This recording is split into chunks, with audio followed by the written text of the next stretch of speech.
Hey, wait, hold on. Yeah, incoming, get down. Like, hold on? What do you mean, hold on? Wait a minute, guys. Don't hit the dirt yet. Yeah. I was like, did he just say hold on?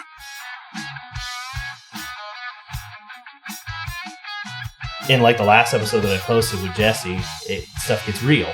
And YouTube likes to go after certain things and blah, blah. And it's one of those where like he and I talked at length about it. And it was like, obviously I can't do anything about what YouTube wants to do. I mean, if they hit me, I can appeal, whatever.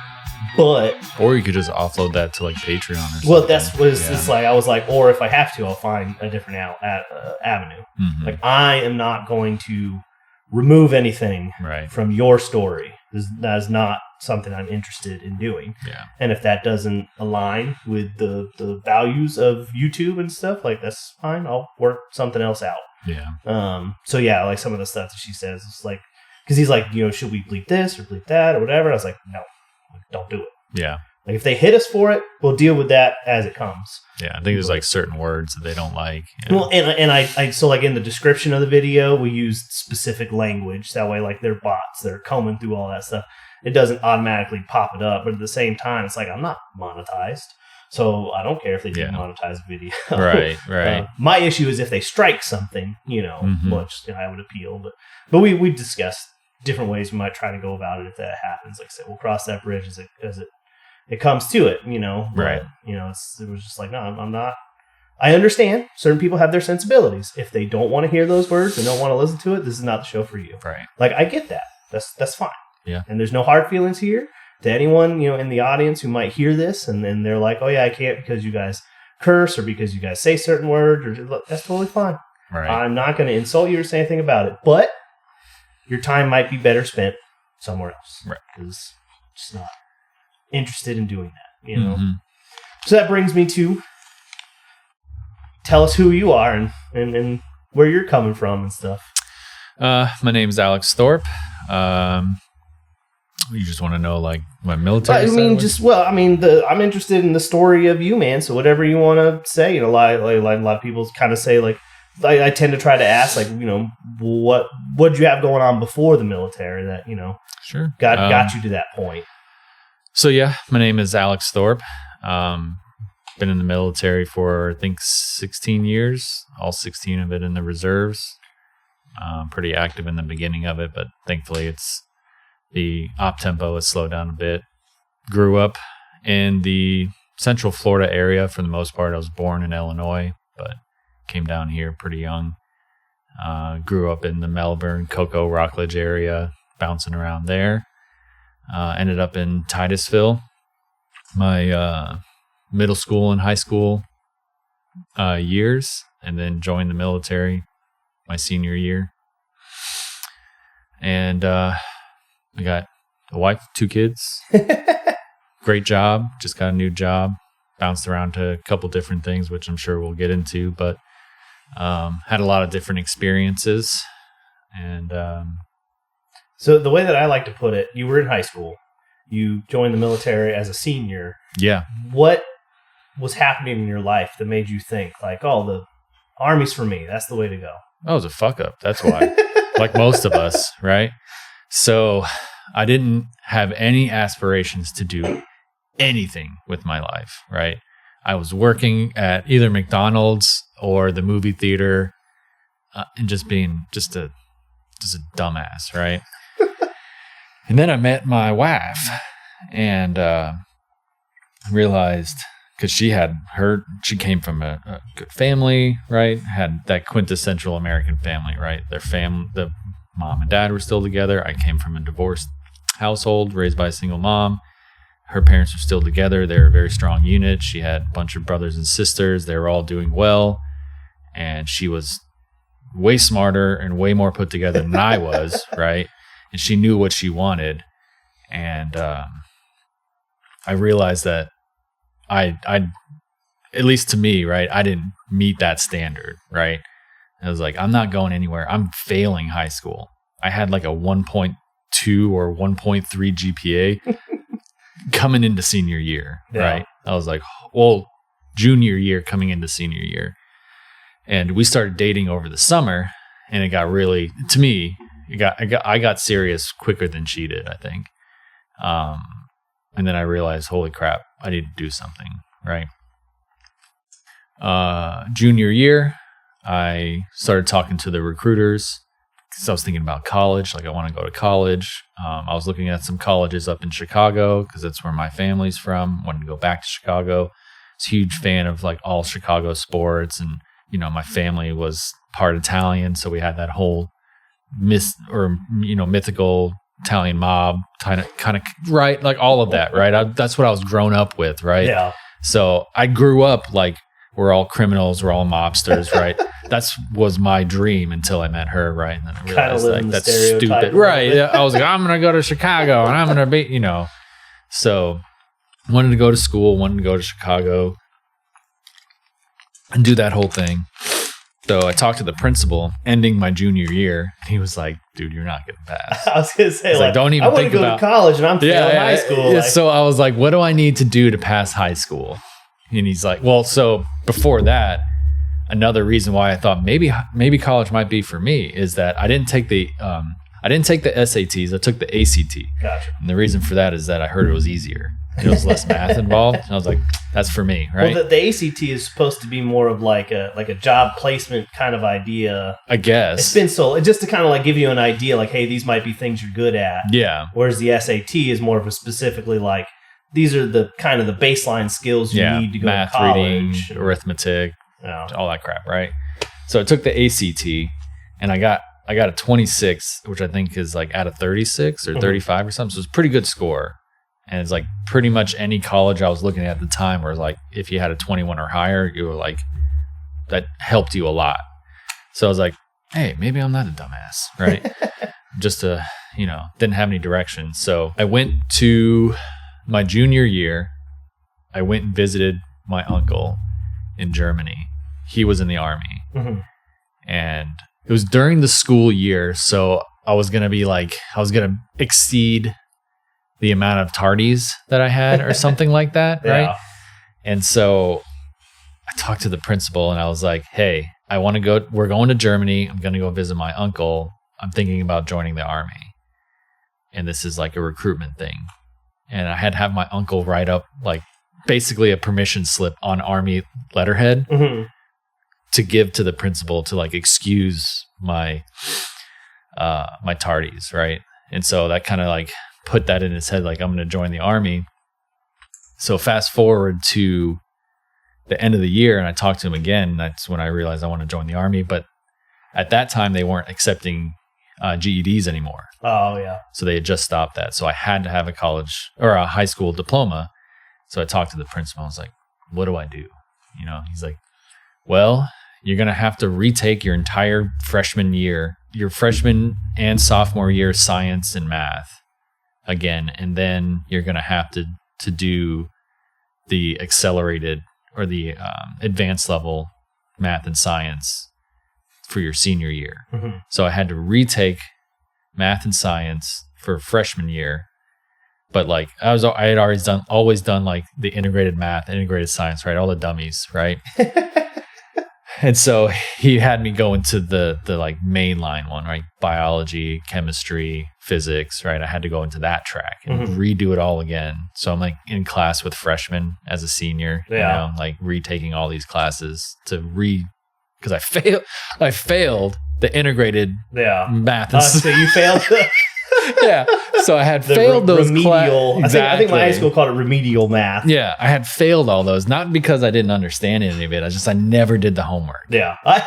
Me and you were in the same boat. I aced all of the tests, right? But I never did the homework, right? Yeah. So you're gonna get screwed on that. So I think I got pretty fortunate because I got put in remedial math because I failed math class in like freshman year, and it was exactly the same. I was like, I didn't want to do the homework. Yeah. I was like, I'm out of school. Why am I doing schoolwork? If we can't do it here, I'm not going to do it on my time. Yeah, that was my mindset. Like, I'm not doing it on my time. Yeah, Screw you. Exactly.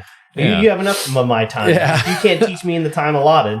Yeah. So I had a real chip on my shoulder. Yeah. I thought I was the smartest guy in the room. I still agree with that to an extent.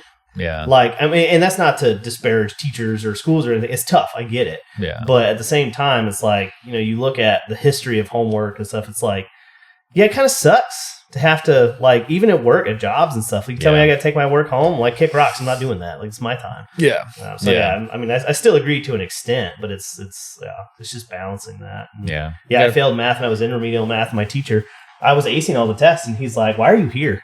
Yeah. You know, like, you know how to do this stuff." I was like, "Because I don't want to do the work. Yeah. Like, why would I have to do that? I already know it. Yeah. I never showed the work either. I was like, why do I have to do that if I know the answer?" Yeah. And they're like, "Oh, well, you have to prove you know it." I'm like, well, you're standing over my shoulder. You see me getting the answers right, and I'm not cheating. Yeah. I know how to do it. I can do it in my head. Right. So, yeah, I was in that same kind of position. I passed my remedial math, though. No. I just didn't want to do it. So I had to retake all those classes again. Well, I was fortunate because he stopped giving me homework. He was like, "I'm just not going to give you homework. Like, you pass the test and you'll be fine." Oh, yeah. So. My teachers weren't that cool. So going into senior year, I had to do all that again. I passed high school with a 2.1 GPA. Yeah. Barely. Yeah. Just got into there. And I had actually applied to go to UCF. And of course, they were like, "No, not happening." So that summer. Big red stamp that says "too dumb." Yeah. So during that school year, I think it was going into like November, December, somewhere around there. Maybe even into the next year. I was actually walking to work, working at the movie theater, and just minding my own business. And this whacked out retention NCO comes out of nowhere. "Hey, you!" I'm like, "What?" You know? He's like, "You want to go to college?" I was like, "As a matter of fact, I do." And he's like, "Really?" And I was like, "Yeah, what you got?" You know, because I knew it was 2007, 2008. You know, they needed bodies, so I knew what he was talking about, right? And he's like, "What if I could promise you $20,000 to go to school?" I was like, "Deal." You know, it would have been anybody. If anybody came to me, any of the branches had come to me, I would have said yes. Yeah, didn't matter, right? Just happened to be an Army guy. Just happened to be the Army guy, right? No. So, I go through that whole process, the recruitment. I was a shoo-in. I had no record, no criminal record or anything like that. The only thing that popped up on my background check was actually a ticket that I had gotten a couple years prior. So keep in mind, I'm a senior, and this ticket was from like 4 or 5 years ago. I'm 14 years old. How the hell did I get a ticket? I was going to say, why do you even have a ticket at 14? So I'm doing the math in my head. I'm like, wait, what? Right. How does a 14-year-old have a helmet infraction? Okay. He's like, "Do you ride a motorcycle?" And I was like, "Well, I ride a scooter." Like a 49cc, right? Exactly 49cc scooter, so that I don't have to wear a helmet or follow like certain laws. Yeah. And I was like, "But I've never been pulled over because I can't go over 35, like anywhere." Yeah. So, he was like, "Well, it shows on your background check that you got a ticket for $20 at this time." And I'm like doing the math as well. I'm like, I was in middle school. And then it dawned on me that I was riding my bicycle to middle school one year, and the truancy officer was driving to the same school and pulled me over. I'm not even shitting you. Pulled me over on the way to school and wrote me a $20 ticket for not wearing my helmet on my bicycle. And I was like, "You're kidding me. That is on my record?" I had speeding tickets, stuff like that, that didn't even show up, right? Did you pay the ticket, the $20 at the time? No. Yeah, okay. Well, that's why. Yeah. It was delinquent or whatever. Yeah. Well, I gave it to my mom, and she's like, "Get the fuck out of here," right? She who would have thought? Who is this person? Yeah. So that showed up on my record. Yeah. And he just laughed. He was like, "All right, you're good, man." So other than that, he was like, "You're the easiest recruit I've had in a while because you're squeaky clean," right? And I was like, "Cool." Well, especially at the time, like when I was going through recruitment, I mean, you had recruiters that were getting like, especially because they were making a big push to get females in the Army. So like, I literally watched this girl go through MEP. She had like half a leg, and it's one of those where it's like, I mean, if she wants to do it, if she can do it. awesome. But at the time, it was just one of those where it's like, yeah, man, they were just, it was wide open. You had a pulse, you're good. Yeah. You know? Yeah. If you could, like you say, breathe, if you could move. Yeah, they were even if you could make it to MEPS, you're going. Yeah, they even had people that they had started reinstituting the prison or army. I had a guy in my basic training that was his options. Oh, like given the draft option, like basically, you can get a what do they call that?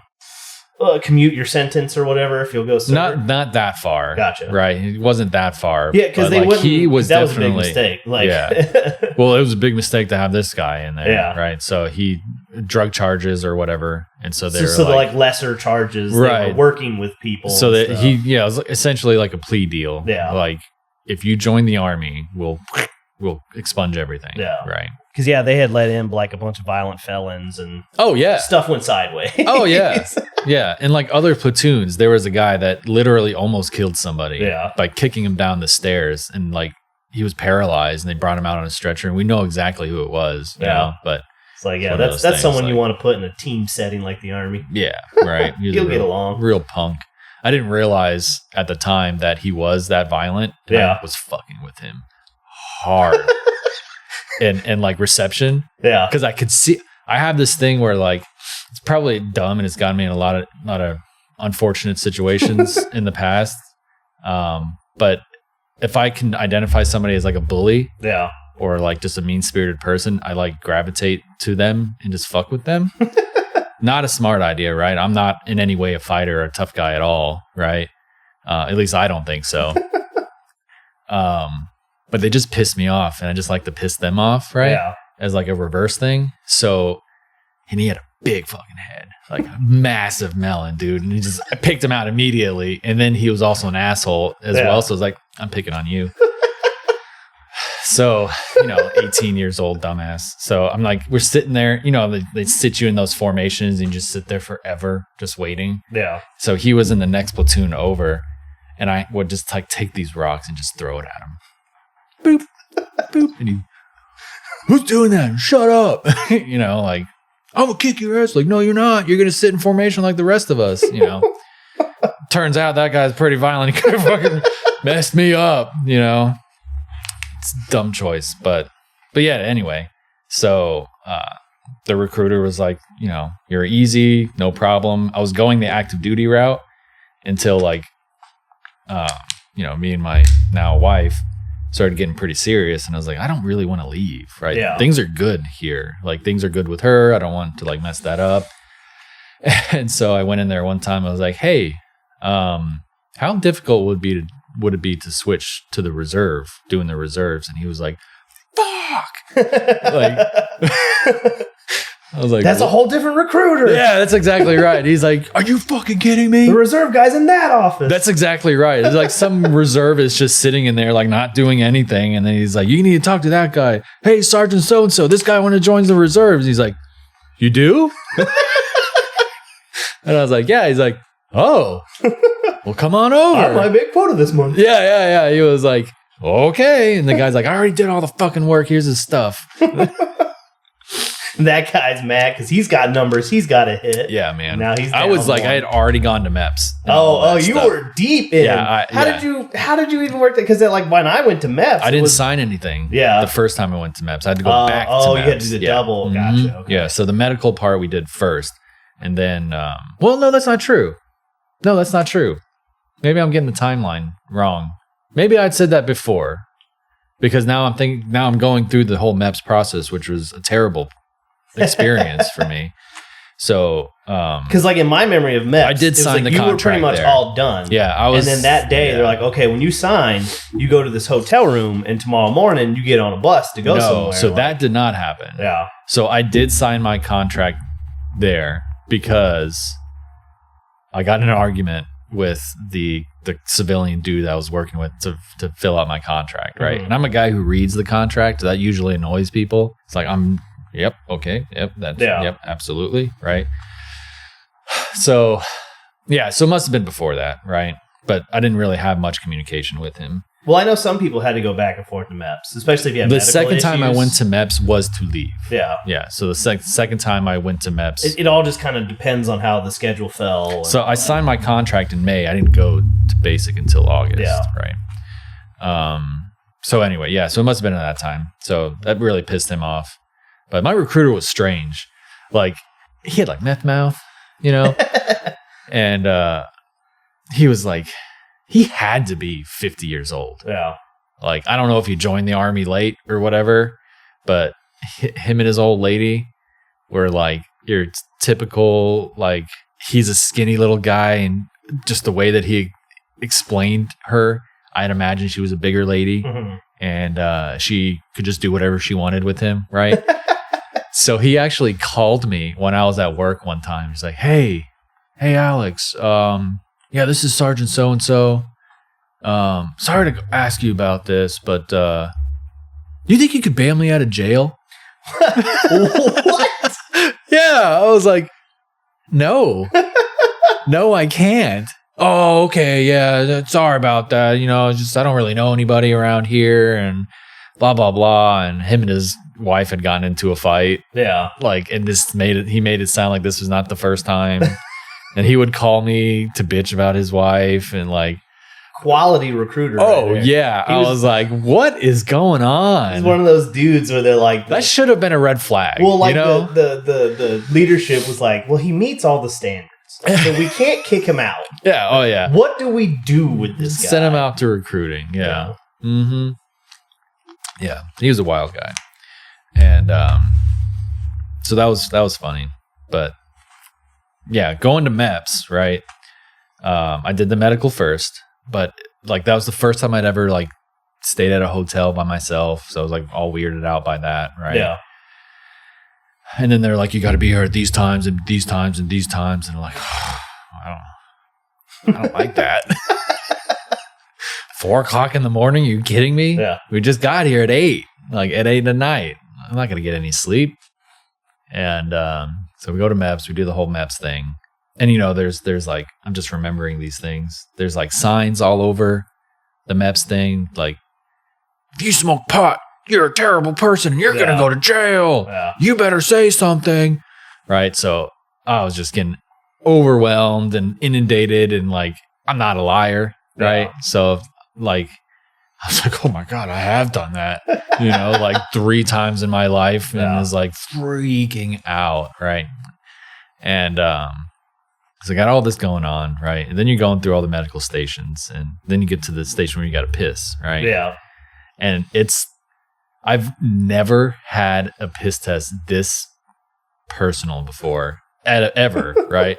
Like, literally 4 of us in a line. The urinal is a good 1.5 to 2 feet away. Yeah. And there's just a dude like standing this way. We're standing this way, just like, yeah.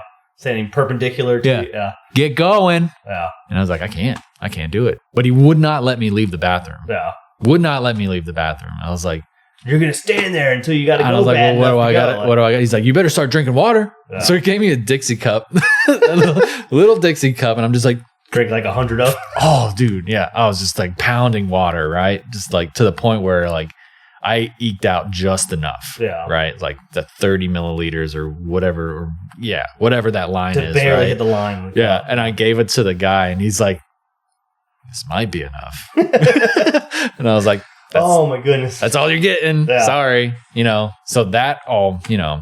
Well, for anyone who might not know, that's MEPS is what? Military Entry Processing Station or something. Yeah. So it's like by that point, you're pretty much in. Like, you can back out, but if you've gone through all the paperwork and you've been going back and recruiter, so it's like, I did that. Yeah. I told him to fuck off. Yeah. So like when I get farther into this story. Well, that's like why they're like that there, because like, you know, they're people, it's run by primarily former military, and some of them are still in. Yeah, I think some of the medical staff were military. Yeah. And so it's like I say, a lot of people have kind of assumed you're here, like it's a done deal. Yeah, you haven't signed the paper yet, but you're pretty much. And it's a lot of that mentality. You're being barked to go all over the place, right? And like, go here, take this, sit like this, blah blah blah. You know, and like with the smoking weed thing, I remember like they said 8,000 times, like you have to be honest on your medical form. Like, if you lie about it, we will know. Oh, yeah. I'm sitting here going, like, I had messed up my ankle one time, and I didn't put that on the paperwork. Yeah. And I'm like, man, they're going to find out. And I didn't say anything, obviously, but it's like, they're going to find out. They're going to find out a lot about my ankle. And they had no idea. But yeah. And then, like, the dude who did our PTA, this guy, he spread his legs, right? He got, like, downward, and he got down eye level with your junk. Like, just looking straight down the barrel of 4 or 5 different dudes. Yeah. And it's like, dude. Yeah. Like, I understand you have to watch us do this, but the whole kneeling down to eye level with junk is a little weird, bro. Feels like we got the same guy. Yeah, because that's almost exactly my experience. Tampa or? I think I went to Jacksonville. Okay. Yeah. Oh, yeah. If you're on this side, you would have gone to Tampa. But it's just, it's one of those things where it's like, who do you hire to be the guy who watches the pee? Yeah. Like, no, he was probably a weirdo. pretty serious about it. Like, he took his job seriously. Yeah. And I was like, the only people who are accepting that job are people who want to get eye level with it while they're he was intense. So after that, right? And then of course you drink all that water and then like you're pissing all day long, right? But you don't have, that's the only bathroom there. And they're not going to let you go in there just to take a piss, right? Like, you got to carry your piss with you the whole rest of the day. So my bladder is just getting fuller and fuller and fuller. And I'm like, oh, I got to piss. So it gets to the examination part where they check you for scoliosis, they check your knees, they make you do the duck walk, all that crap, Stare right? your booty hole. Yeah, all of that stuff. And then like they like do an actual like physical exam of your junk, right? Yeah. And I swear to God, this old doctor, he had to be like 70 years old. He's like, and then he looks up and I swear he can see my bladder just bulging out. And he just looks up at me. And I was like, I'm going to piss in your hands right now if we don't hurry up. And he just like this disgusted look, like, the hell? I was like, I have to pee. In my 70 years of doing this, I've never once had someone say they're about to pee on me. I'm going to pee in your hands. Because he's like, my balls are in his hands, right? And he looks at my bladder and is like, that's not normal. Because it's extended, right? And he looks up at me like, are you okay? And I was like, I have to piss. Yeah. I will piss in your hands if we don't hurry up, right? Like, oh, it's pretty bad. So he's like, all right, you're good. And I like quickly put my clothes on. And this is towards the end of the day, right? So the bathroom all of the peers had passed by this point. Nobody else did. So they had opened up the bathroom. Then I went. So I do that whole process. And then I do like the final review with the physician, right? Yeah. And he's just another old dude, right? And he's like, have you ever smoked pot before? And this has been sitting in the back of my mind like all day long, right? And so I turned into like Chunk from fucking The Goonies, right? Yeah. And I was like, yes, I have. I smoked it like 3 times 4 years ago. And you guys broke me. Yeah. And I was like, I didn't really like it. I think I'm allergic. Just like, blah. And he just real quiet, just like, okay, anything else? And I was like, no, that's it. That's all. I don't do anything. I don't even do that anymore. He's like, well, have you done it in the last week or so? And I said, no. He's like, well, when's the last time you did it? And I was like, I don't know, like a year ago. He's like, you're fine. Yeah. But that's the thing. Everybody around you is telling you all the time, like, you have to say no. I remember that. Like, you have to say you've never done it. Or then there's more paperwork. Yeah. You answer more questions and stuff. He was just laughing. He was like, but it's one of those cases like people have no idea what they're talking about. Yeah. They're just repeating this legend that they heard. Yeah, right. Yeah. Like, so he just laughed and he was like, you're good. Just don't do it anymore. Yeah. And just gave me my paperwork and off I went. So then after you do all that, right, you have your binder or whatever, and then you go up to like a station, right? It's like lifted up a little bit, and I give my paperwork to them, and they're like, okay, well, you should be good. And they're looking through and they're like, you didn't do your color vision test. Why? And I was like, well, nobody told me to, right? I'm going where people are telling me to go, and I'm sitting where they tell me to. And he's like, oh yeah, you got to do your color vision. Now this is towards the end of the day at this point. Like everybody's starting to button up and go home. And so like, you need to go to that station, go talk to the doctor, do your color vision. I go in there and he's packing up. Yeah. Let's go. And he looks up and he's like, can I help you? And I was like, I need to do a color vision test. And he's like, God damn. He like takes everything back out. And then, you do the book, right? And he's like flipping these things so fucking quick and like aggressive. I know I'm colorblind. Like I have color deficiency. I'm not black and white color blind, right? Yeah. But I know I have color vision issues, right? So he's going through this thing. He's like, I can't even process what's going on right now, let alone try to find a number, right? And he's like, do you see any numbers? And I was like, no. I think the one 3 pages ago was a 26. And he's just like, okay, well, you failed that. And then, so if you failed yeah, I'm nervous as hell, right? So I'm like, shit, okay. He's like, okay, now we're going to do the other test, which I don't know if you've ever done the alternative color vision test. No, my color vision's fine. I'm not trying to say I'm better than you. Mine's better. Yeah. Mine is within normal limits or whatever. Okay. So I just had to do the computer or whatever. It wasn't a book, but it would pop up the circles with the numbers. Like, do you see the whatever? And it's like you click a thing. Yes, oh, yeah. Mine was not computerized. It was a literal spiral book, like a kid's book almost with a thick spiral right all the way down it. And he's just flipping through these like different dots. Right. No, mine was it would pop up the circles and it's like, do you see anything? And I'd be like, yeah, I see 2. Yeah, 8, no, whatever. I was totally dependent on this dude who pissed at me, right? So I'm like, well, that sucks. And then he's like, okay, well, come over here. And like, I'd say 6 feet away, maybe a little bit farther, there's a machine and it's got 2 little Christmas lights on it. Mm-hmm. And they blink at the same time. And you have to say from top to bottom what colors you see. Mm-hmm. I'm red-green colorblind, and it's red, green, white, right, is what you see. Nothing. It's just all the same color. So it's like I can differentiate if green and red are right next to each other. Okay, gotcha. But if it's like just red by itself or just green by itself, I have a hard time. Or if like they're both a different shade of green. If they're different, they're different but right next to each other, I can tell the difference, right? There's like a definitive line, right? And I can say, okay, obviously that one's red, that one's green, right? No, I meant like if both of them are green. Like, because some people... Like they can see green, but different shades of green next to each other look the same. Yeah, I can see different shades. But if it's literally, if it's like one differentiation between the two, like red, blue, green, those could be the same color. Gotcha. Right? It's like one of them's red, one of them's green. I can't really tell. Yeah. Because I was like, who was it? They were telling me they don't see the green scale. And so like all greens look the same. Mm. So like we all walked around in just one solid sheet of the same green to them. Like they didn't see camo. Yeah, it's not that bad. Yeah. No, it's not. It's not that bad, which is kind of why I was upset. So they do the flashing light, right? And I'm like, green, red, red, red, red, green, green, red, green, green. Has there been any white so far? And he's like, and I'm like, I think your machine's broken. Because none of them look white. They all look a version of green. And he's like, no, there's been white. So I bombed that one too, right? Well, it's funny. I've talked to a bunch of people so far. They had no idea they were colorblind until they joined the military. Oh, I knew. Well, right? I mean, it's just like, because you don't know. You can't see those colors. The only reason I know this is just a little backstory of my childhood.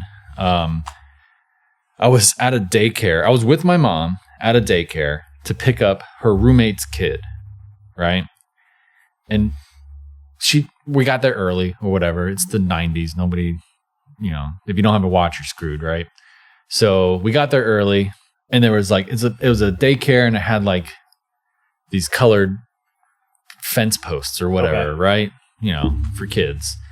And so just to spend the time, to pass the time, my mom was like, what color is that? Yeah. Tell me the colors. And I was like, blue, yellow, green, blue, red, green, yellow, blue. She's like, what?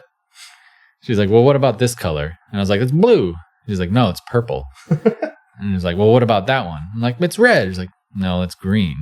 And I was like, what? And she's like, oh my God, you're colorblind. Yeah. And to my like 5-year-old mind, right? Yeah, you have no frame of reference. I'm blind. All I heard was blind.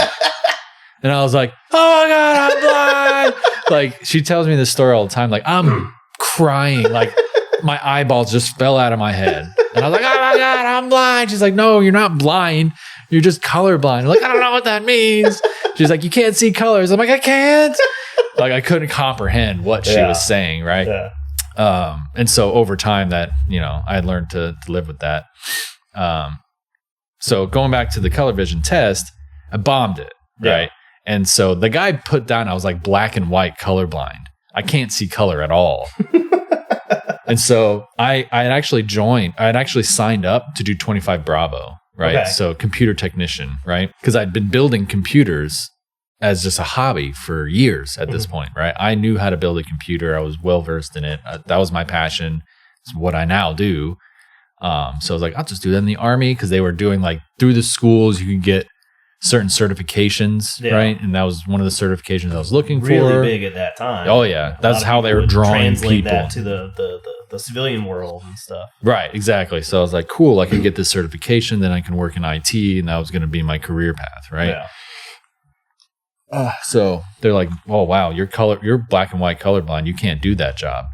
And I was like, what do you mean black and white? He's like, you didn't get any of them right. They're telling me that you're black and white color. You can't see any color. And I was like, well, that's not true. And to this day, I remember, I don't know why, but they had these like placards all around the edge of that room we were in with like a bunch of cubicles. And they were just solid colors, like you'd see in an elementary school or something. And I'm like, that's not true. That's red. That's yellow. I think that's green or red. That's blue or purple. But I can tell that those are different colors, right? Yeah. Distinctly different colors, not like just different shades of gray. Like those are different colors.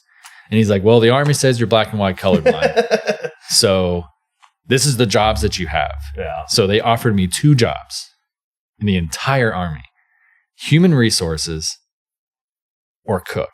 I was like, that's not what I signed up for. Yeah.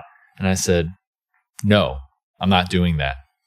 And I walked out, got up, and said, fuck you, I'm out, right? So I'm sitting waiting for the bus to pick me up, to take me to the hotel, to then take me home, right? And then like this recruiter comes out of nowhere, right? He's like, who's Alex Thorp? It's like, I am. And he's like, he gets real like compassionate, like, hey man, I heard you not joining. What happened? You know? And I was like, they didn't have the job I wanted. And I'm not going to do human resources or cook. That's not, I'm joining the military to get something out of it, right? Not just because I don't have anywhere to go. Like, I want to get something out of this. And he's like, well, you know, let's call the Rock. They called it the Rock, right? Which now I know is HRC, right? Okay. The Human Resources Command in Fort Knox, Kentucky. Yeah. And he's like, we'll see if we can't open up some jobs for you. Sure. Right. Okay. We'll see what happens. Right. So I guess they looked at my stuff and they offered some jobs that I could do. I think they offered me 88 Mike, which is a truck driver, 88 November, which is transportation management. And then I think they offered me some like, which is weird that I couldn't do computers, but I could do like map surveys. Like intelligence stuff, right? That's what they were offering me. And, you know, these guys don't know. So they're just like being really shitty about explanations for these jobs, right? And he's like, I don't know, you read maps or something. And I was like, I don't want to do that. That's boring. I'm not going to get anything out of that. And then he's like, okay, well, I was like, okay, 88 November, transportation management. Tell me about that. And they're like, well, it's the guy was like, I think you like ride shotgun with the truck driver and you like read maps and stuff like that. And I was like, my dad's a truck driver. I was like, I could do that. I don't want to drive the truck. I can sit in the truck. I used to drive with him cross country all the time. Yeah. Right. So I'm familiar with that. I can do that. He was like, okay, cool. Comes with a $20,000 sign-on bonus. Okay. I'll do that. That's what I wanted. Yeah, because I think 25 Bravo was offering the same amount, right? Yeah. Fast forward to basic training, and we're sitting out at the AT4 range waiting for that to get all set up for the guy who shot the highest in the weapons squall, right? Yeah.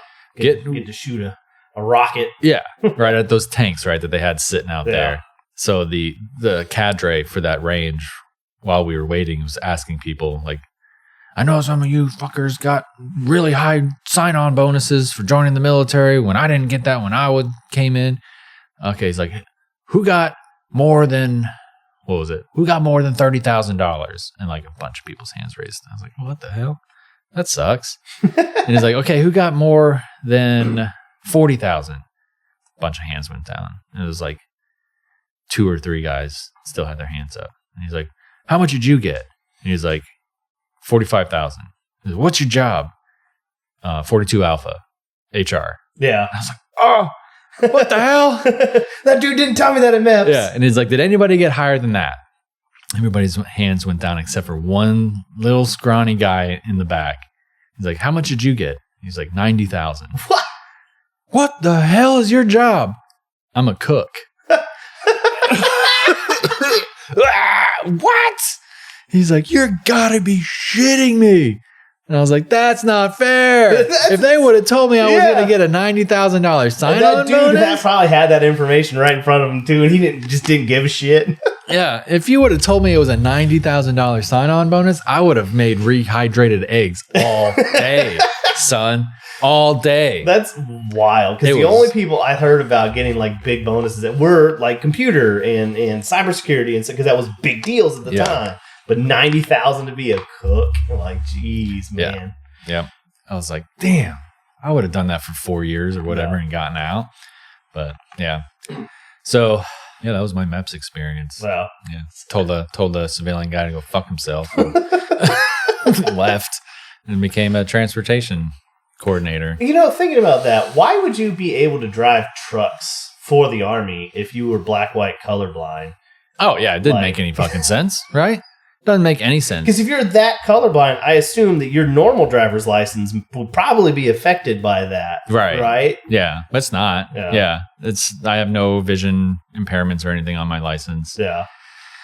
And knowing now, like, you have to be able to see like a night vision. That's why you can't be combat arms. Yeah. If you have any kind of color vision, because it's all green. I have learned that I can't or see the laser. Grayscales. I can't see that laser with night vision on. Can't see it. Yeah. There's something about like the digitization. Is it like the grayscale thermal or? No, it's the green. Okay. Everything is green, and then the red dot. I can't see that red dot. Yeah, well, like red green. It just it's like something about the modulation or something. Yeah. It just, my eyes are like, what the hell is going on? So with night vision on, I'm just eyeing it, right? Yeah. So I learned that at the 50 cal range. Yeah. Because you do the night fire with the 50 cal, and you get to look through the scope, right? Yeah. And then there's a laser. And I'm like, I can't see the laser. And the drill sergeant's like, just shoot. He's like, it doesn't matter if you hit it. Yeah. He's like, it has tracers. Just shoot based off of that and just adjust your fire. And I was like, okay. Right. Just had to follow the tracers up. Right. That sucked. Well, and that made me wonder about the 240 Bravo, because we did those with the night, but they were the grayscale thermals. I don't think I did. Yeah, which those are useless, by the way, because once you fire 10 rounds, it's so hot off the barrel, the entire thing is white out. You can't see a goddamn thing. I've never. So it's like, what's the point of this? Yeah. Other than that 50 cal, I have never shot with any kind of optics. Yeah. Ever. Even when we were issued them.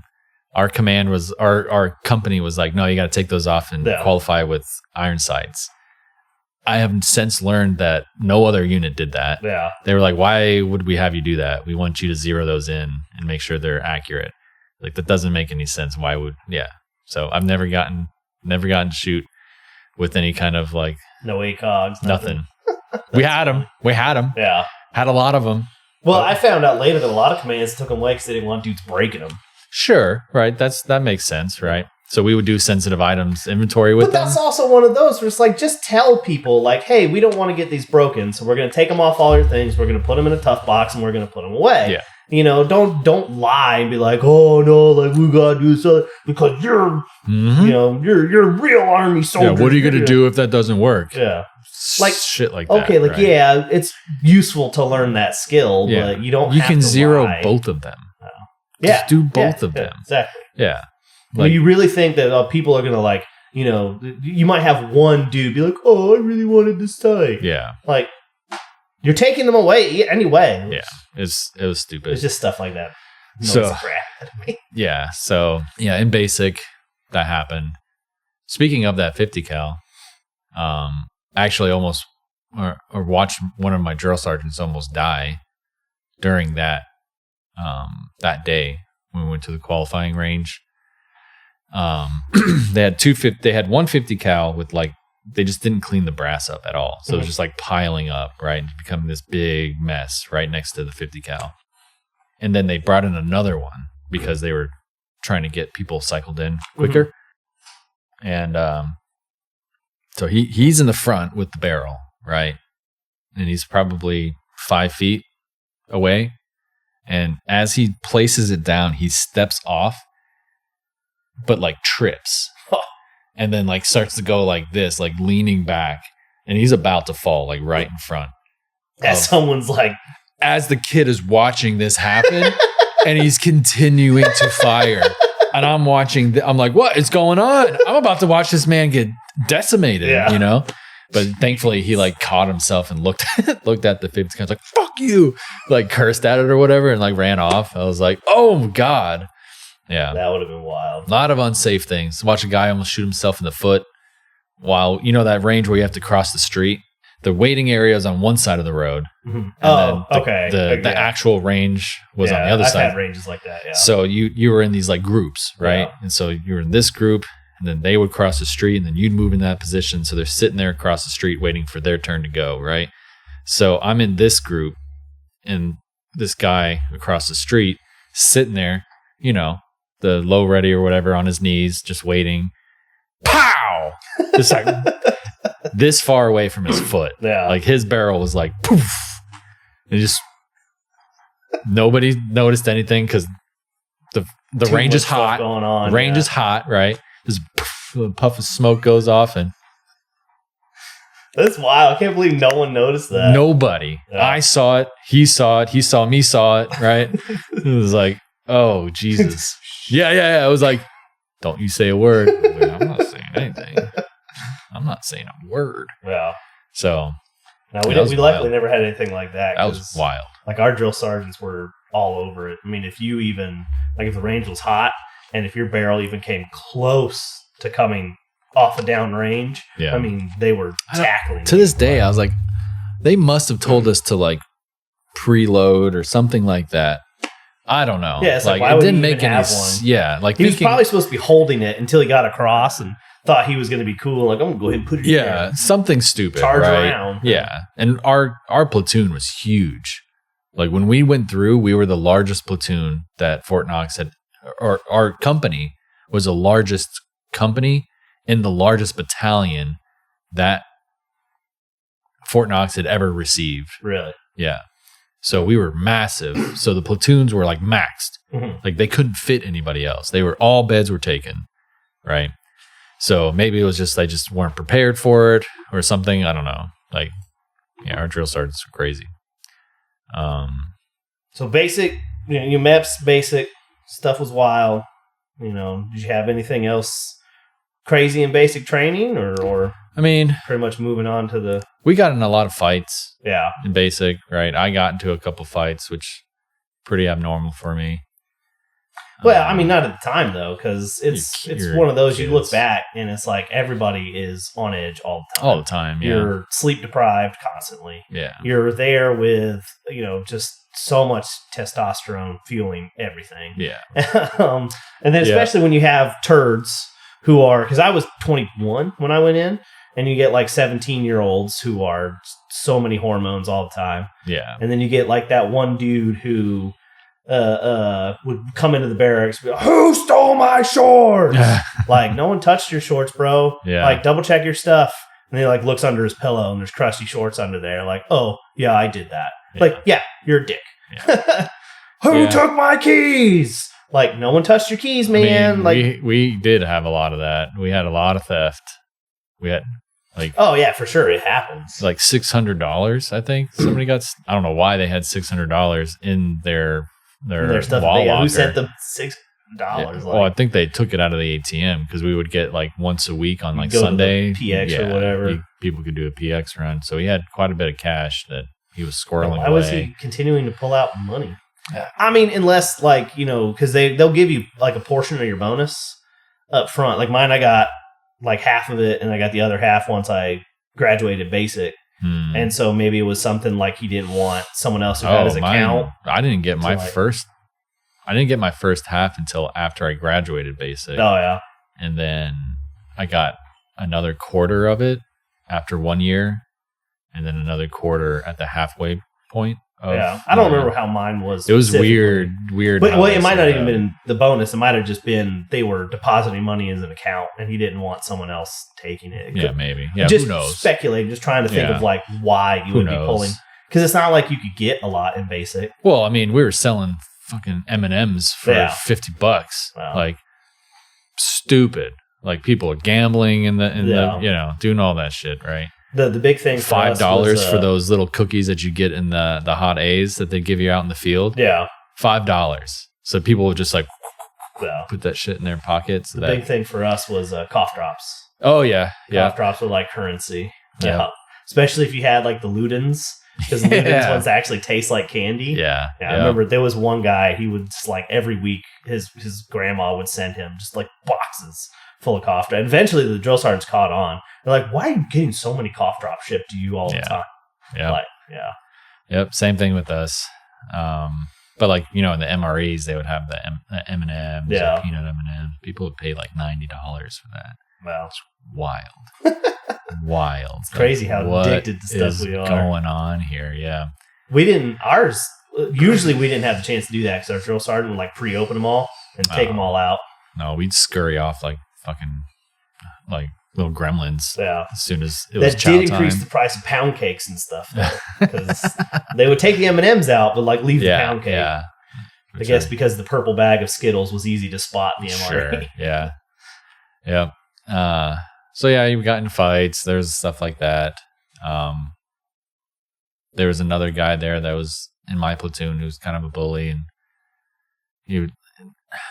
he was a little guy too, but he would just run his mouth all the time, right? Just talking shit about people, like really kid stuff, like talk about their family, fuck your mom, fuck your sister. Like, what are you talking about? Right?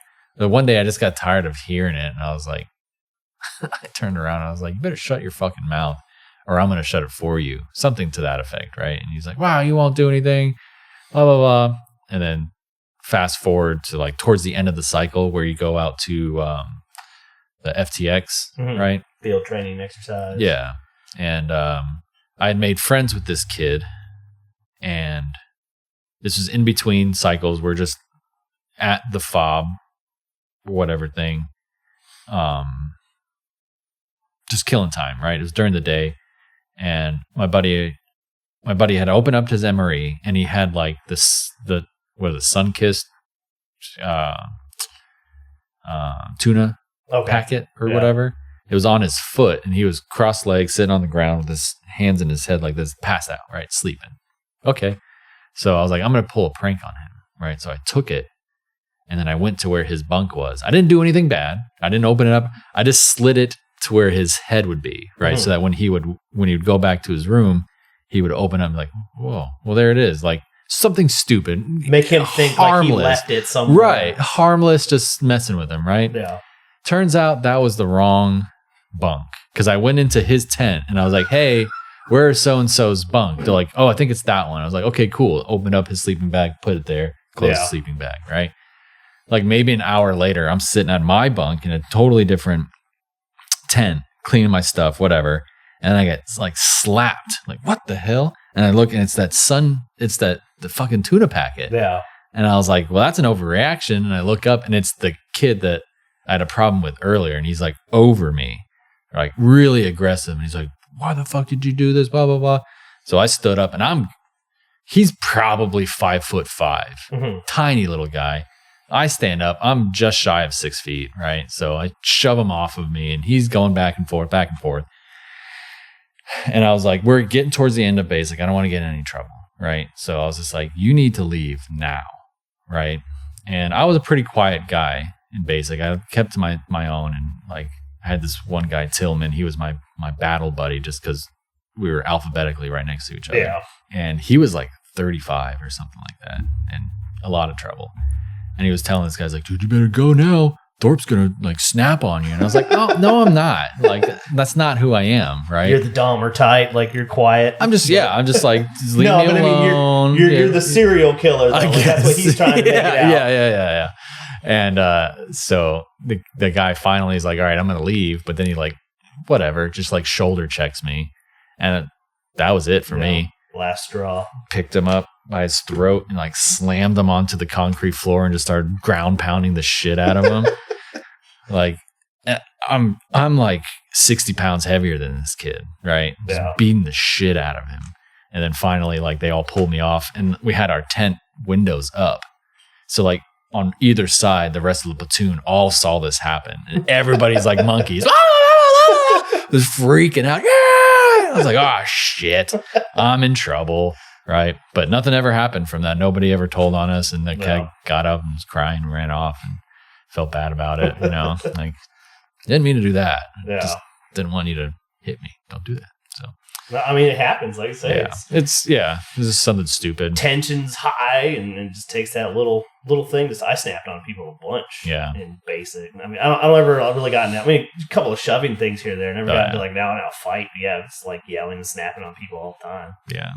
I almost got into another fight with somebody like literally days before we left. We were all cleaning the bays. And it was another stupid thing, right? I had a piece of trash in my hand, and I was talking to a friend of mine, and I said something to the effect of like, well, fuck you, right? And I threw this thing at him, and he had turned around, so he didn't see it.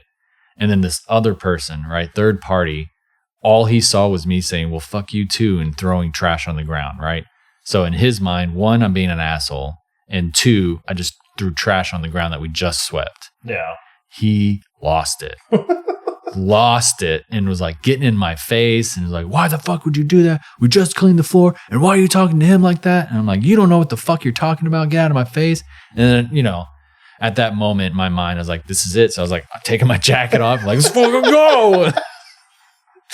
And then we like grappled, right? Yeah. We like got into it in hands and faces and like trying to do something. But then we both kind of realized we're just really tired. And then we got to a point where like, I don't really want to fight. Yeah. I'm tired, And he's like, yeah, I'm tired too. And we just kind of like broke it off. And it's like, just went back to doing whatever the fuck we were doing, right? Stupid. So yeah, then, basic went off without a hitch. AIT was kind of weird. Hung out with a lot of the wrong people. Got into a lot of trouble there, like small stuff, I guess the guys that I was hanging out with, nobody liked them, right? And so, the people who were doing the last round of fire guard, right? They would usually go around and wake everybody up, go and flip on lights and stuff. Yeah. Well, they skipped ours, my room specifically. So we wake up like an hour late. And we're like, it's really quiet. So we go down, nobody's there. The entire battalion is gone. So we like go downstairs and knock on the cadre's door. And the drill sergeant, or the cadre, she was a drill sergeant, but they had took away the hats at that point. So Sergeant Betancourt, never forget her. Sergeant Betancourt opens the door. What the fuck are you doing here? We're like, we're here for PT. She's like, you're supposed to be at the battalion marching grounds or whatever, right? The battalion grounds, because they're doing a fun run. Oh, the entire, I think it was the brigade. It was a brigade run. And so like she had to drive us over there. And like we got there right as like the brigade commander's making some speech or something. Look, running into formation. And then we had to not do that obvious at all. Oh yeah, in front of all these people. Like yeah, you would have been better off if you just hung out. Yeah, like absolutely right. Big embarrassment. So we got in trouble. We lost our pass privileges for a while. So some people had gotten what they called Eagle Pass, which is they could stay out over the weekend. Yeah, and like go to a hotel if they wanted to and just party and shit. I never got that. Right. But yeah, these guys were like constantly like sneaking in booze and all kinds of crazy shit. Like, I need to stop hanging out with these guys. Yeah, you're gonna get me in trouble. Well, when I was in AIT, we had most of that. All the passes were non-existent for the first few weeks because the class before us, someone tried to come back onto base and they were just hammered. And so everybody was like, no passes. Yeah, for red pass for everybody. You had like red pass or green pass which is you go out for the day. Yeah. And then Eagle Pass was like you could stay out for the weekend or Saturday, Sunday. Yeah, I think Red Pass, you could still go to like the PX or whatever. You could stay on base, but you couldn't go off post. Yeah, and then Green Pass, we go to the mall or whatever. Yeah. Spend every fucking dime we have, right? Because I've never had this much money in my life. Yeah. I have like $1,200 in my bank account. You're that guy I was trying to tell not to do that. Oh, God, yeah. I saved like every cent. Oh, I spent every dime. Like, that shit was burning a hole in my pocket. I had all new clothes, all new shoes. I had like everything, right? Yeah. As much as I could buy, right? And then I did the same thing in Iraq. I had a PlayStation and an Xbox and a LCD TV, 24-inch LCD TV, which at the time was like a $500, thing. I blew every fucking dime. Yeah. Like the fastest internet you could get with the Sniper Hill. Like the $200 a month internet or whatever. Yeah. It was still only like 256. Yeah. It was like 256 kilobyte data transfer speed. Awful for $200 a month. Yeah. But you could do Skype with it. It wasn't very good, but you could Skype with it. Right. Yeah. And when I was overseas too, I saved just about everything I could. And I bought a couple things here and there, but I just like enough to keep me entertained. Yeah. No, I spent every dime. You were that guy that I tell everybody to not be. Oh, yeah. Well, yeah. I mean, but that's like commonplace. You have so many people who have nothing. I did one smart thing I did do was I did sign up for the TSP. Yeah. So, and I was putting like 20% of my paycheck into that. And that's because a master sergeant, we were doing some kind of training together. And while we weren't doing training, the computers weren't locked down at that time at all, really. So he was like on his USAA bank account, like buying stocks and stuff. And so he started teaching me about stocks and investing and stuff like that. And he was the one who told me, he's like, dude, you need to sign up for the TSP. Yeah. And like explained to me how that all worked. And I did that. I put like 20% away. So when I came back, I had quite a bit of money in there. But yeah, that was pretty cool. So AIT. And then, did you and I were in the 195th together. Mm-hmm. Did you go straight to the 195th from AIT, or were you somewhere else at first? Okay. Yeah, so I went to the 195th right out of basic and AIT. I want to say that was December or January.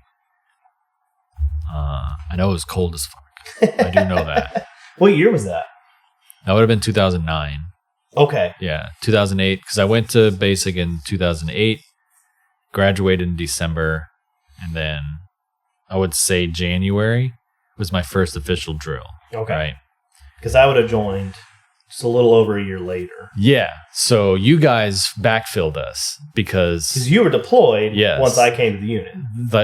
The whole company got deployed. Okay, yeah. I remember. And the civilian guy didn't code us correctly, and so it showed as vacancies. Mm-hmm. And so they filled those vacancies, and then we came back, and then we were like double and triple slotted. Really? Okay, so that's all right. I had never heard that before. Mm-hmm. I didn't know that. Yeah, because I remember we all came back, and it was the first drill, and you guys were like, "Well, who the hell are you?" Yeah. Like, well, we're the. Why are there so many people here? We're like, well, we're the 195th, and you guys were like, no, we're the 195th. And like, well, no, you're not. It was like this thing.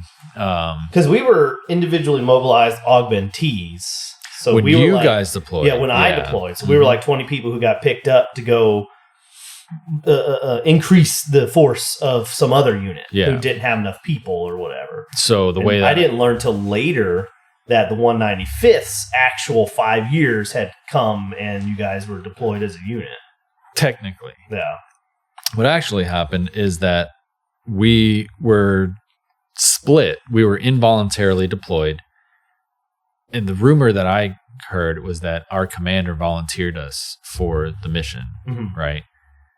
And then there was 2 battalions leaving. It kind of staggered from each other. The 1174th, which is what I went with, and then the 1185th or 1186th. We're going to be there like 2 or 3 months after. Mm-hmm. And So he volunteered us for that deployment, and then he left. Right? It's like, what the hell? So send you guys out to dip. Yeah. So I think a majority of the team, because we were only like 20 people. Yeah, it was a small unit, like and maybe 30 half max, of them were non-deployable. Yeah. Right. So half of them were non-deployable. Yeah, because like all the people who were left were like the people who couldn't go. Yeah. Like the people who weren't passing their PT tests. Yeah, or were broken or something like that, right? Yeah. So all of the E4s and below, I think, left. Well, Sergeant Simmons went with us. I don't think Sergeant David went with us. I think remember Sergeant David. I think she stayed. There's a couple other like senior NCOs and stuff.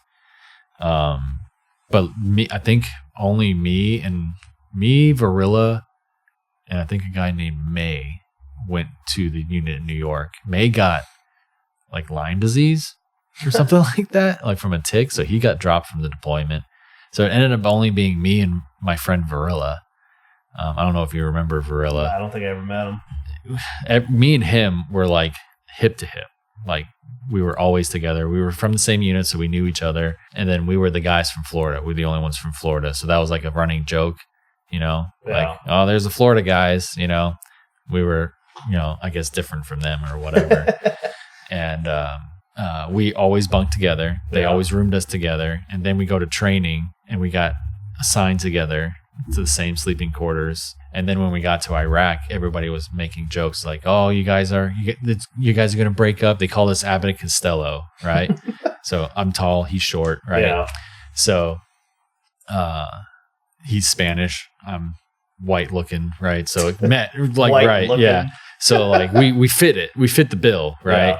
Yeah. And then we get to Iraq. We touch down in Balad, and they give out the room assignments, and everybody's joking, "Oh, you guys are going to be split up." Because I think it was by name. Okay. But there literally was no other person between T and V. So we got a room together and everybody was like, "That's bullshit. That's bullshit." You're like, they broke us up from all our buddies. Yeah, exactly. Like, everybody else got broken up, right?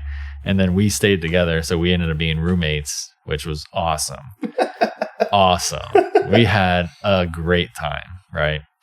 And like, I wish we, stayed closer together, but you separate over time. But he was super funny, just like me, like scatterbrained as shit, right? I always lost my weapon. Yeah. I was always losing That's what you want to hear. Yeah. No, that was me all the time, right? So like we're walking. We leave the chew and we get a we didn't leave the living area, but we were probably 2 pods away from ours at this point. So it's a good distance to where like many people had seen us at this point. Yeah. And then just walking around. I'm walking around nothing, right? Because we only had pistols. That's all we deployed with. And so we had these shoulder holsters. Yeah. So it was easy to forget that you had it, right? It's not like the hip holsters, right? That thing's like you would leave the hip holster on all the time, whereas the shoulder holster you hang on your chair or whatever. I took that shit off as soon as I got to my desk or whatever. We walked a good ways, and he just kind of like nonchalant. He's like, "Where's your weapon?" As we were walking, and I was like, "Ha ha!" And I go like this, and he's like, "Oh shit!" And he's like, "Yeah, you left it in the room." I was like, "Why didn't you tell me?" He's like, "I wanted to see you squirm." Yeah. So I had to like run back to the room real quick and get my weapon. So yeah, me and him hung out. But he ended up leaving.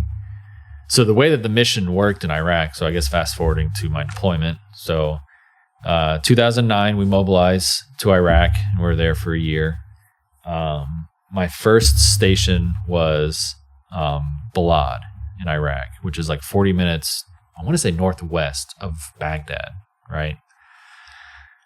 Used to be called Camp Anaconda. Mm-hmm. So, and it's split right down. So you have the airfield in the middle, and then on one side is the Air Force, and then the other side is the Army. And it was clear. Yeah, which was which. Exactly. Yeah. I'm sorry, just in my head, you said Camp Anaconda, and I keep having this thing run through my head of like, Sir Mix-a-Lot didn't want none, so they had to rename. Yeah, no, it was, right. So I was having a hard time focusing on what you were saying because I was saying that in my head. I'm like, Jesus Christ. So what is wrong with me? Camp Anaconda, a lot of the seniors that were transporters knew that base well because it was part of their route that they would run fuel. A lot of senior people that I deployed with ran fuel as their first part of when they invaded Iraq in 2003, right? Yeah. So they that's basically right in the middle of the country. Exactly. So. Yeah. So it was on either side. Baghdad, MSR Tampa ran through Baghdad, and then Balad wasn't too far away from MSR Tampa. So, and it was a big base. So it was natural for them to divert there, and they'd stay there. So then it got renamed to Balad, and that became the entire base.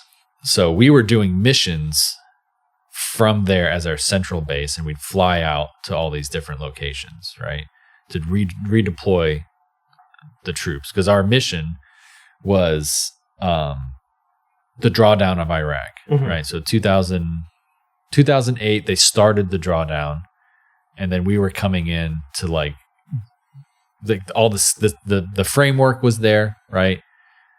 They had the active duty 830 or 840th was there. They were the full-time active duty battalion there, and then they would augment the staff with reservists, and they'd rotate battalions into there. So we fall in on that, and so it's all reservists doing the mission, right? The active duty are really just there for admin stuff. So the first part of the mission, they were like, we will fly you out to all of these little fobs, cobs, bobs, whatever, right? These tiny little places or these really big places for you to do their redeployment, right? So we'd have to go there and we'd have to identify all of their equipment, all of their containers, all of their trucks, their helicopters, tanks, whatever it was, and redeploy those. And the issue that we were running into was that for the last, 8 years or however long we'd been in Iraq at that point, 6 years, 7 years going on, nobody had ever deployed their actual equipment. Everything was what was called TPE, theater provided equipment, and that stayed there all the time, right? And so the units, these combat units, would just fall in on tanks and helicopters or whatever, right? It was just there, and they just rotate through it. So now we're asking them to redeploy this stuff. So a lot of these troops had never deployed equipment before, and it was a big pain. They didn't know what to do. So that's where SCDC came in. It was like, we'll help you. We'll do all of it for you, right? Basically, you just have to pack it up and put it on to trucks. We'll get the trucks for you. We'll get it to the port or to the airport, seaport, whatever. We'll put it on there for you. We'll deliver it, right? It's door to door. It was the big term that they were using. Yeah. Was it a door to door deployment, or is it? It was like door to door deployment, or fob to door, or door to fob, or whatever, right? Depending on how they wanted it delivered. So that's what we did. We would fly out there with our whole kits, boxes of computers and printers, and it's a big black box is 80 pounds, right? With all of your gear, because you could be there for a week or two, depending on how big it is, right? We had to go out there several times for weeks at a time to process everything, because armor division. Okay, so entire it was a division. Yeah, it was a huge division level. So it was multiple brigades. So it's division, brigade, battalion. Yeah, and then you company, get all the way down to company or whatever. Yeah, so you're talking thousands of pieces of equipment. Yeah, it was the biggest move I had ever done. Right, so it required a lot of coordination. So we were there back and forth, constantly going back. It was a pretty cool mission. A lot of the work was done by specialists and below. To the point where we were directly communicating with officers. Oh, yeah. Right? So pretty high field grade officers sometimes. And I remember there was a deployment guideline book of some sort that was uploaded onto AKO, Army Knowledge Online, or whatever it was, which was our splash page, or our intranet website. And there was are you deploying? And there's a whole book that would tell you how to do it, right? Yeah. What you need to do, blah, blah, blah. And in one of the sections, it actually says for the UMO, a lot of the people you'll be working with or to help you deploy are specialists and below. They are experts at what they do. do what they say. Wow. I didn't even realize it that was like in print. Like, do what they say because they will help you get home, right? So it's really cool to see that. Like, oh, man, we are really doing the work. The senior NCOs and stuff are really just there to support us. Whatever, yeah. So it was really cool to do that. And there was a couple times where I'll be working with a UMO, a unit movement officer, right? And, most of the time it was lieutenants, right, who would give me shit. And I was thinking the same thing. I was like, I bet it was butter bars. Like, yep. Well, and to be fair to them, it was probably dumped on them. For sure. Nobody wants to. They're not the actual UMO. The UMO was a captain or something. He's like, I'm not doing this. Or they just say, you're the UMO now. Like, you're going to go to this school for a week in Kuwait to learn about it and then come back. And then you're responsible for the movement of this. Every piece is under your name. Exactly. So if something doesn't show up. Yeah. On top of whatever other duties they have. Right. So. Which is really funny because you try to we knew that and we tried to be understanding and give them as much help as possible. Oh, sure, absolutely. But then you still have every once in a while this person. We'd have some UMOs that was like a staff sergeant and they just got off of a patrol. Yeah. And they're having to come straight into the office because that's when we're there. Yeah. And I know these guys don't give a shit. Yeah. Right. But I have to go through every single item and can you verify that this is all correct? And they have their paperwork and yep, that's correct. No, that's this. Like, they're exhausted, right? And they could not care less about this nerdy shit, right? That's what I'm here for. And they'd give me attitude and like, hey, I'm just here to make this as easy as possible for you. If you can verify this information, this is really all I need from you. Yeah. I need you to verify this information. I'll do everything else. Whatever they taught you at that UMO school, you don't have to worry about any of that stuff. You just have to be accountable for it. I'm doing everything else. You just give me the things I need and I'll make it happen. Exactly. So, I mean, we could talk about all the missions that I did. I had one, that same lieutenant, I'll never forget him. I won't say his name, but that's one name I don't forget, right? Guy was an asshole, right? And he was just like, I'm not doing this. You can't tell me. I'm a lieutenant, blah, blah, blah, blah. And I was like, okay. So I hung up the phone with him and I called my lieutenant colonel in charge of the DDSTs. And, ma'am, I'm working with this National Guard Combat Aviation Battalion, UMO. His name is Lieutenant blah-de-blah. And he says he's not going to do what I'm asking him to do. So can I get some assistance with this? She calls him. He calls me back 30 minutes later. What do you need, specialist? Yeah.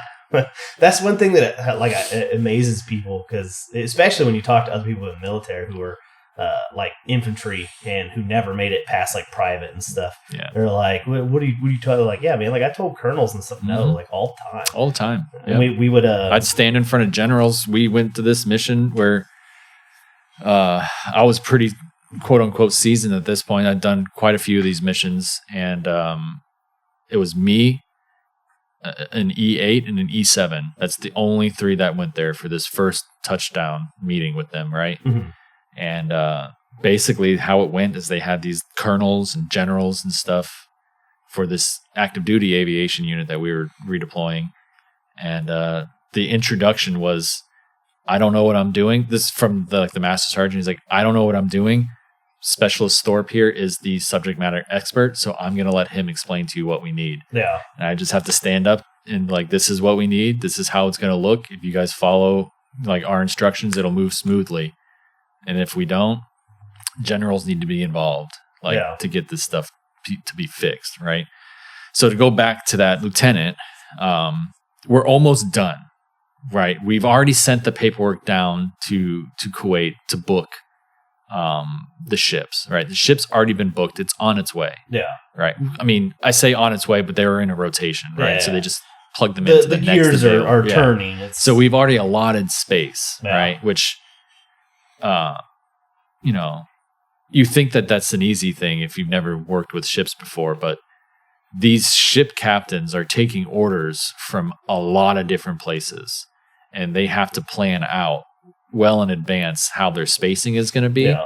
So by the time they get to your port, there is no free space. No, it's every all pre-planned inch of that is the weights. Everything is already planned out. Yeah. So if you make even the slightest modification, you have to go to the captain and have him bless it off, right? So I get a call from this lieutenant. He's like, "Hey, is everything finalized?" I was like, "Yeah, everything's finalized. We've submitted it. No issues. Came back, right? Because we had a QA, QC, so quality assurance, quality control, and they would go through everything and make sure nothing was messed up, and then they sent it down to Kuwait. Didn't hear anything back, so we're good to go, right?" He's like, "Well, I need to add something." Okay, it's a little late, but as long as it's something small, we can shove, I think it was like a 10% either way we had in terms of allowance, right? Yeah. Because they build in allowances of this to those ship manifests. And he's like, "Well, I found a Chinook."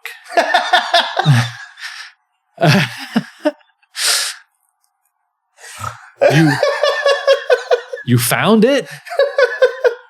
Was it around the corner? What do you mean you found a Chinook? He's like, "Yeah, we didn't account for a Chinook, so we need to add that in." And they're like, "Well, sir, it goes off weight. This is well outside of a 10% weight difference." We're not talking about like you have a Foot Locker of tools you forgot. Even a Tricon, right? Yeah. We can fit in a couple Tricons, especially for a move this big, right? It was a lot of helicopters. And I was like, this is well outside of that variance, right?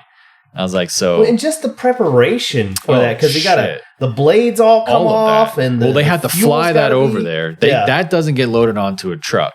That gets flown over there. Yeah. So there's a whole they have to account for that space, right? So when it gets down to the port, they have holding cells and things like that where they keep all this shit. Right, so it's a lot. Yeah, it's not like we're just going to throw it in a big container and move on. Right, yeah. Oh, just throw some straps down, it's done. Like, nah, man. I was like, Chinook's a lot of work. Yeah, I was like, shit. So I was like, "Well, sir, we're going to need a general to approve this." He's like, "What do you mean?" And I was like, "According to the regulation that we have to follow for these movements, anything over 10% needs a general officer's signature to approve this." Yeah. Because, and at the time I didn't understand this, but this goes up to like JOPS. I don't know what JOPS stands for. Joint Operation. I think actually it's Joint Operation Planning and Execution System. Yeah. That's what it is. It just kind of came to me.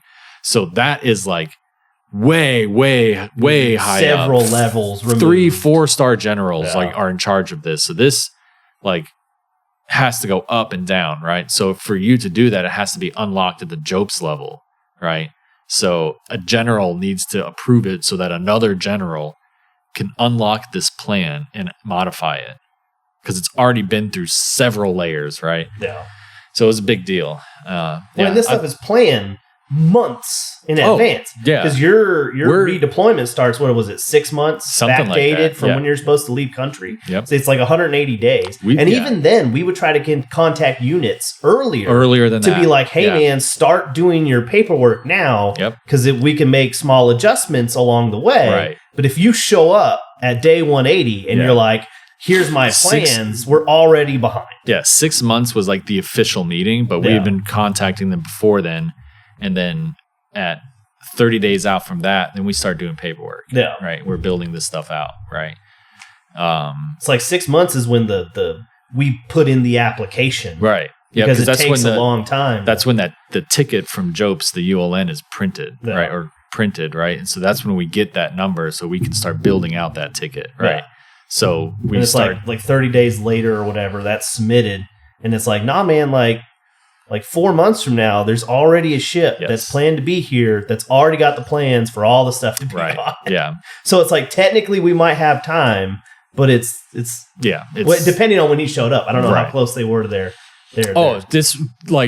the trucks were already on their way. Oh, okay. So they were like weeks away. They were loading stuff up. Yeah. And they found a Chinook behind the building. It was like 2 weeks before because we would show up for the load. Yeah. Right. You know, so we'd show up for the load. It's 2 weeks before we were supposed to go there. I thought he was calling about that. And then he's like, "Yeah, we need to add a Chinook." And I was like, it's probably not going to be all delivered at the same time. Yeah. It's not going to be on the same ship. It'll show up 6 months after the other stuff. Exactly. Like, we'll have to put it on some other ship going back. Exactly. And it's like, that's what I tell him. It's like, well, we would do that. They have to stay there. They have to stay in Kuwait with their stuff. So we would be able to, if I remember correctly, we would be able to get it signed off of like they're going out of Texas. This other unit's coming out of Texas. Yeah. We could transfer it to that other unit and be like, okay, it'll get sent Somebody back. has to sign for it. Right. Yeah. So like if something like that. But then it's on you to stay in contact with that unit to make sure you go get your helicopter 6 months later. Yeah. They don't give a fuck about that helicopter. Well, but I mean. But yeah. But you would tell, like, listen, like you need to do that. You need to eventually you're signed for it. You're going to go retire one day. Yeah. And they're going to be combing through the stuff that you're responsible for. And then they're going to be like, hey, where the fuck is this Chinook? Yes. Yeah. So that's exactly right. And then we put the onus on them. Like you need to find a contact over there. And then we need to verify that address is correct. There's a lot of stuff we need to do to make sure that they're tracking that, hey, you're getting a Chinook. Yeah. You know? Yeah, because I remember calling up other teams and stuff and being like, hey, man, like, do you have anybody who's redeploying to Fort Hood? That because we don't have any Fort Hoods right now. So do you have a Fort Hood that I can maybe link these guys up together? Yeah. To try to make this move happen. Yeah.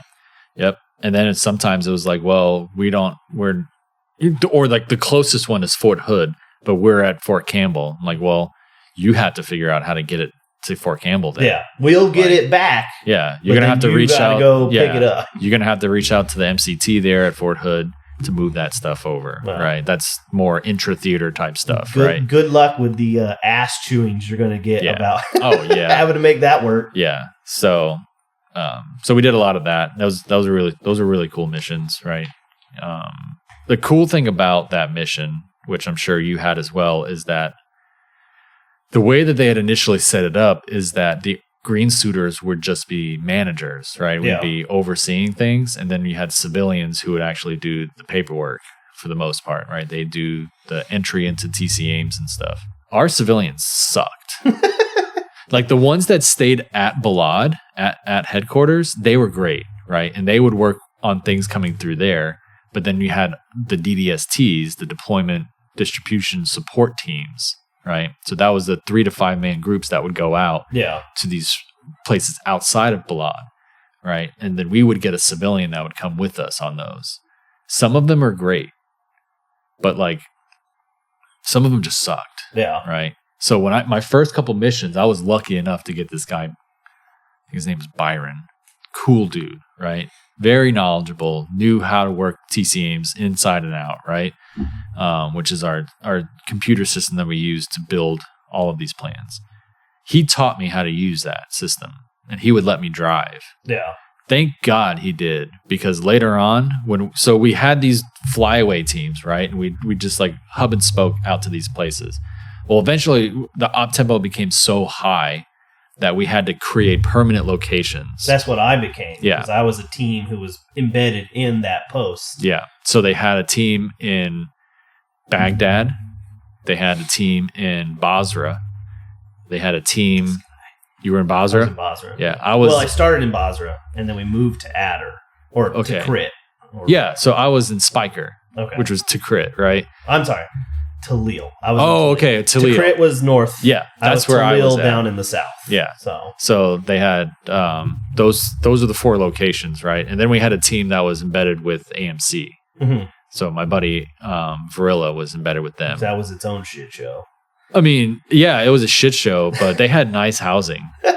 Like they were the only place in the area that had wet shoes, right? So they had their own shitter inside their room, which was nice. Instead of either having to use the porta potty right outside your pod, or walking to the shower choose, the shitter choose, right? You'd go shower and then walk back through the dirt. Oh, dude, I have such a funny story. Feet caked up. So I had bought these. No, I hadn't bought these yet.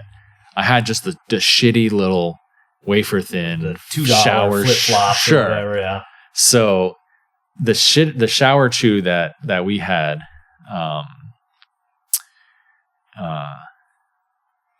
Always had like this inch thick layer of water. Yeah. Right? Just constantly pooled in there, right? Foot fungus for Mushrooms days. growing out of it. Bro, basically. it was so gross.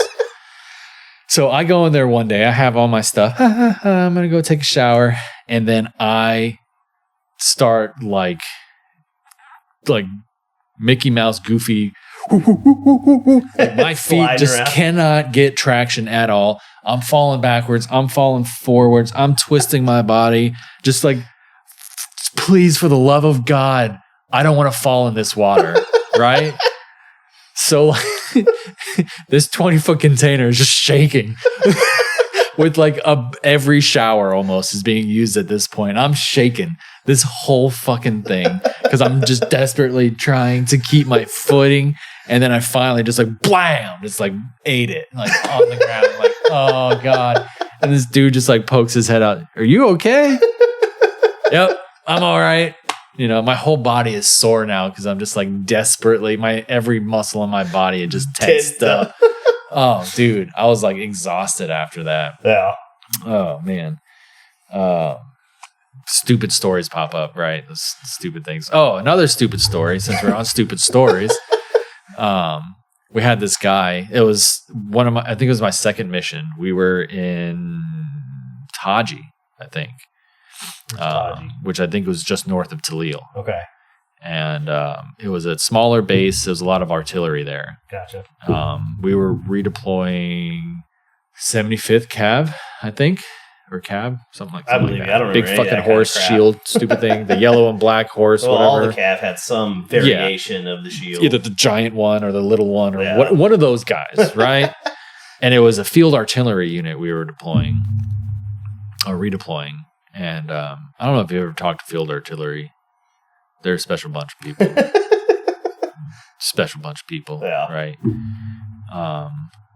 Well, we're in Taji. So before this story, I was talking to this dude because they had those bus systems on like every base. You could get on these little Asian Filipino hoopty buses, right? Yeah. That had like a lawnmower for an engine, right? I can still hear the sound of those little engines coming down the road, right? And they would open the thing and you'd slide down the drop down seats and everything smelled, right? And it had that like 1980s, 1990s carpet type material covering the seats. So I'm waiting at a bus stop for that, right? I had just gone to the PX and just going back to the Chews or whatever. And this guy's sitting right next to me. I didn't strike up this conversation. He just wanted to talk to me. And he's smoking these like clovers or something like that. They're like this long and they look like a twig that you just snapped off a tree and they were all black. And he's just like smoking this thing so aggressively. Like, God damn. So we start talking about field artillery and shit. And that place got attacked quite often. Yeah. And so we were talking. He told me this story that at one point, they were getting attacked all the time. And the general of the base went to the village where these attacks were coming from and basically told them, stop attacking us or we will destroy you. Right? And so everything's quiet for a couple days and then they got attacked and it hit the chow hall. And it killed the general's assistant or some shit like that, right? That's how the story goes. Yeah. And so basically the general just like annihilated that town, like gritted it out, right? Yeah. Just all fire, right? Blast the whole area. Exactly. So they had these giant 150 or 155 howitzers or whatever. They had 8 of them. Yeah. Right. And I'm sitting in the Chew one night, just relaxing. It's sun's down. It's probably 8 or 9 o'clock. And it's me and the civilian and the other guy that we were with. He was in the shower. And then we hear boom, like rain. We're like, fuck, was that like a thunderstorm? Like, like a shower burst or something? And then it happens again, but the boom is much more impactful. And then it's rain again. We're like, what the fuck is that? Is that outgoing? And then we hear because they have like 3 or 4 hot at any time. They just start lighting it up, right? And so we're like, oh shit, okay, that must have been incoming. And then this guy burst into the room. The other soldier with me, burst into the room. He's all scratched up. All he's got on is a towel. Yeah. Like, I don't know why, but he would walk out to the showers naked. This guy was kooky for sure. He comes out, he's scratched all up, his towel's almost fallen off, and he's like, "Did you hear that?" Yeah. And we're like, "Yeah, that was incoming." He's like, "That shit almost killed me." It had hit over by the shower shoes where he was going to, and like, boom, and he's like, "Ah!" Like fucking naked, right? Just like dove out and like got him out all scratched up. And the sound, that rain sound, was the rocks. Yeah, okay, that's what I was going to say. Because it was thick. It was, I swear to God, it was like this thick of rocks in that area for whatever reason, right? And it hit that, and it just sent those rocks flying, and it just like scattered all over the top of our building. Which is why they tell you to lay on the ground. Yeah. Because it reflects back up and out. And I was like, what the fuck? Yeah, that shit was hilarious. He was like... I was thinking it was either that, or it was like, maybe they had intercepted it and you just had like chaff raining down or something. No, man, those sea whizzes are dog shit when it came to mortars, man. I don't know if you ever experienced that. Hell yeah, all the time. Like rockets, they're great, right? If there was a rocket coming, it'll pinpoint it and take it out, right? Yeah. Mortars, I learned, they're too small and they move too fast for the sea whizzes to do anything, right? Or sea rams or whatever you call them, right? I hated those damn things because you get boom, boom from the mortar and then like fucking thanks, that's useless, so you couldn't rely on those. From what I understand, they could hit the big mortars, but that's why they started doing stuff like welding a series of tubes on the side of a truck, because they could like drive by on MSR Tampa and just light a bunch of tiny little mortars and be like boop, boop, boop, boop, boop, and those would...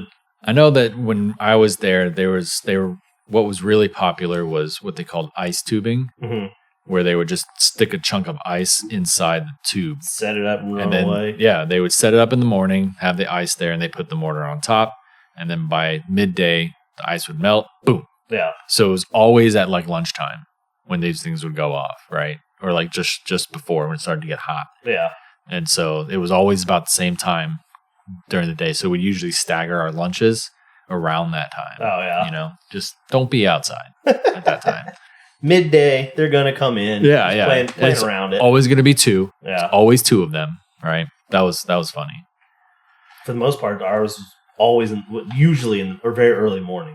It was like really 4 a.m. every day for weeks. Oh yeah, they'd light us up, and like I say, they would do stuff like have a truck drive by. And it would have just a series of tubes, angled tubes on the side of the truck, and they'd set up a bunch of them, and they'd drive by. Boop, boop, boop, boop. Yeah, they weren't. We did have some of the bigger rockets and stuff come in a couple times. Yeah, we had. I was in maybe it was Talil. I did a mission out there. You know how the rockets and the announcements, the klaxon alarms, it's all automatic, right? Yeah. All automated. Theirs was not. It was like a dude on the microphone. Literally, a dude on the microphone. Like, we're sitting there, and it's like 5 o'clock, 6 o'clock.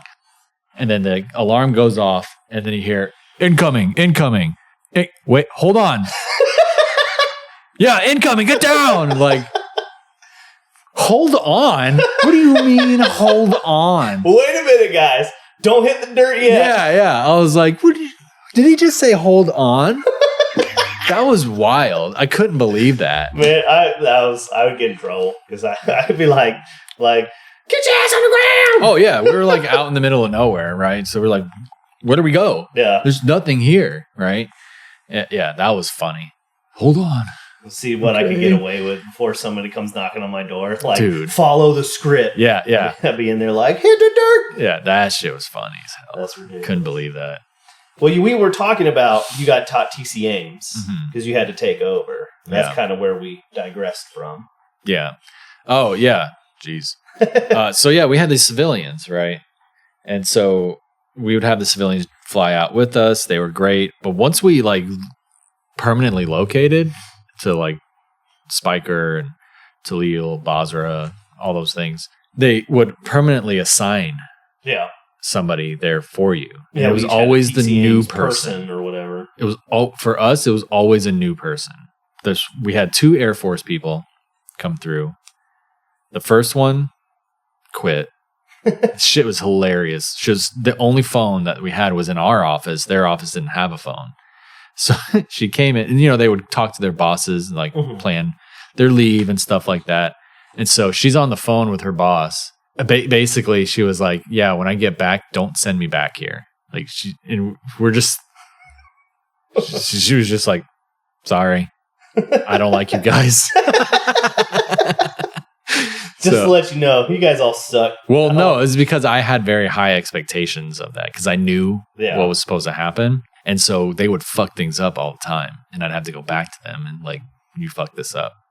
Oh, well, blah, blah, blah, blah. And I'd kick them out. Like, get out. Go someplace else. I'll fucking do it. Right. So I'd fix their mistakes and stuff. And so she didn't like that because I'd kind of be an asshole about it because it'd be the same mistakes over and over and over again. Right. And then she left. They brought in another Air Force guy. And were they former Air Force or current Air Force? Former Air Force, right? Same thing with this guy. I'd come to him and be like, hey, I need you to change this. I'm not changing that. What do you mean you're not changing that? You are going to change it. That's your job. He's like, well, I've already changed it 3 times before. I'm like, listen, dude, I've already fought that fight, right? So if I'm coming to you to make a change, you can guarantee that I've already said the same thing. This is fucking stupid. Why are we doing this, right? Yeah. And he basically was like, I'm not going to do it. And like walked out to go smoke. And so I like followed him out to smoke because I also smoked at the same time. And I was like, he's like, what are you doing? He's like, we're going to talk about this. You ain't going anywhere until you do what I tell you to do, or you can get the fuck out of here. I'll send you back and we'll get somebody new, right? So he ended up leaving too. And then they sent us 2 people to replace him. One of them was brand new. The other guy was a little bit more experienced, but they were cool. They were like, whatever you need. Yeah. I'm getting paid either way. If you want me to change it 16 times, I'll change it 16 times. I don't care. You know? He's like, but at 5 o'clock, my contract says I'm done. Yeah. So I'm not staying after 5. And sure enough, they were gone. 5:01, they were gone. Yeah. Yeah. They weren't working an extra minute. Right. So then I would have to jump in and do stuff. Right. Because we were there 7, 8 o'clock. Yeah. On a regular basis. Oh, yeah. Yep. You're not leaving anywhere until it's done. Well, right. So especially if like you were needing to print out those paperwork, the TCMs, the labels, the TCMDs or the labels or do the tags or whatever it was, right? You needed to have those things produced because we're going to fly out with that stuff to go drop it off. But yeah, they were pretty cool. We were lucky. Our dude was awesome. He was on it. He was one of those guys like people from other teams would call and he'd like help them fix stuff. Yeah. And he would, we had to help him every once in a while, like putting tags on RFIDs. Sure. But for the most part, he took care of most of that stuff. Yeah. Towards the end, we got this new guy, Bo. He was cool. He's a Marine. Tell some wild stories about the Marines, but he got to the point where I didn't have to tell him anything. He knew exactly what he was doing, and I didn't have to double check anything, right? Yeah. So he made my job a lot easier. So by the time he came, I had so much less work to do because I wasn't having to do TCAs, do the tags, all that stuff. We had another girl on our team for a while. For the life of me, I can't remember a whole lot about her other than like she sucked, and our dude complained all the time that she would screw up stuff, and because like he was going to go on leave.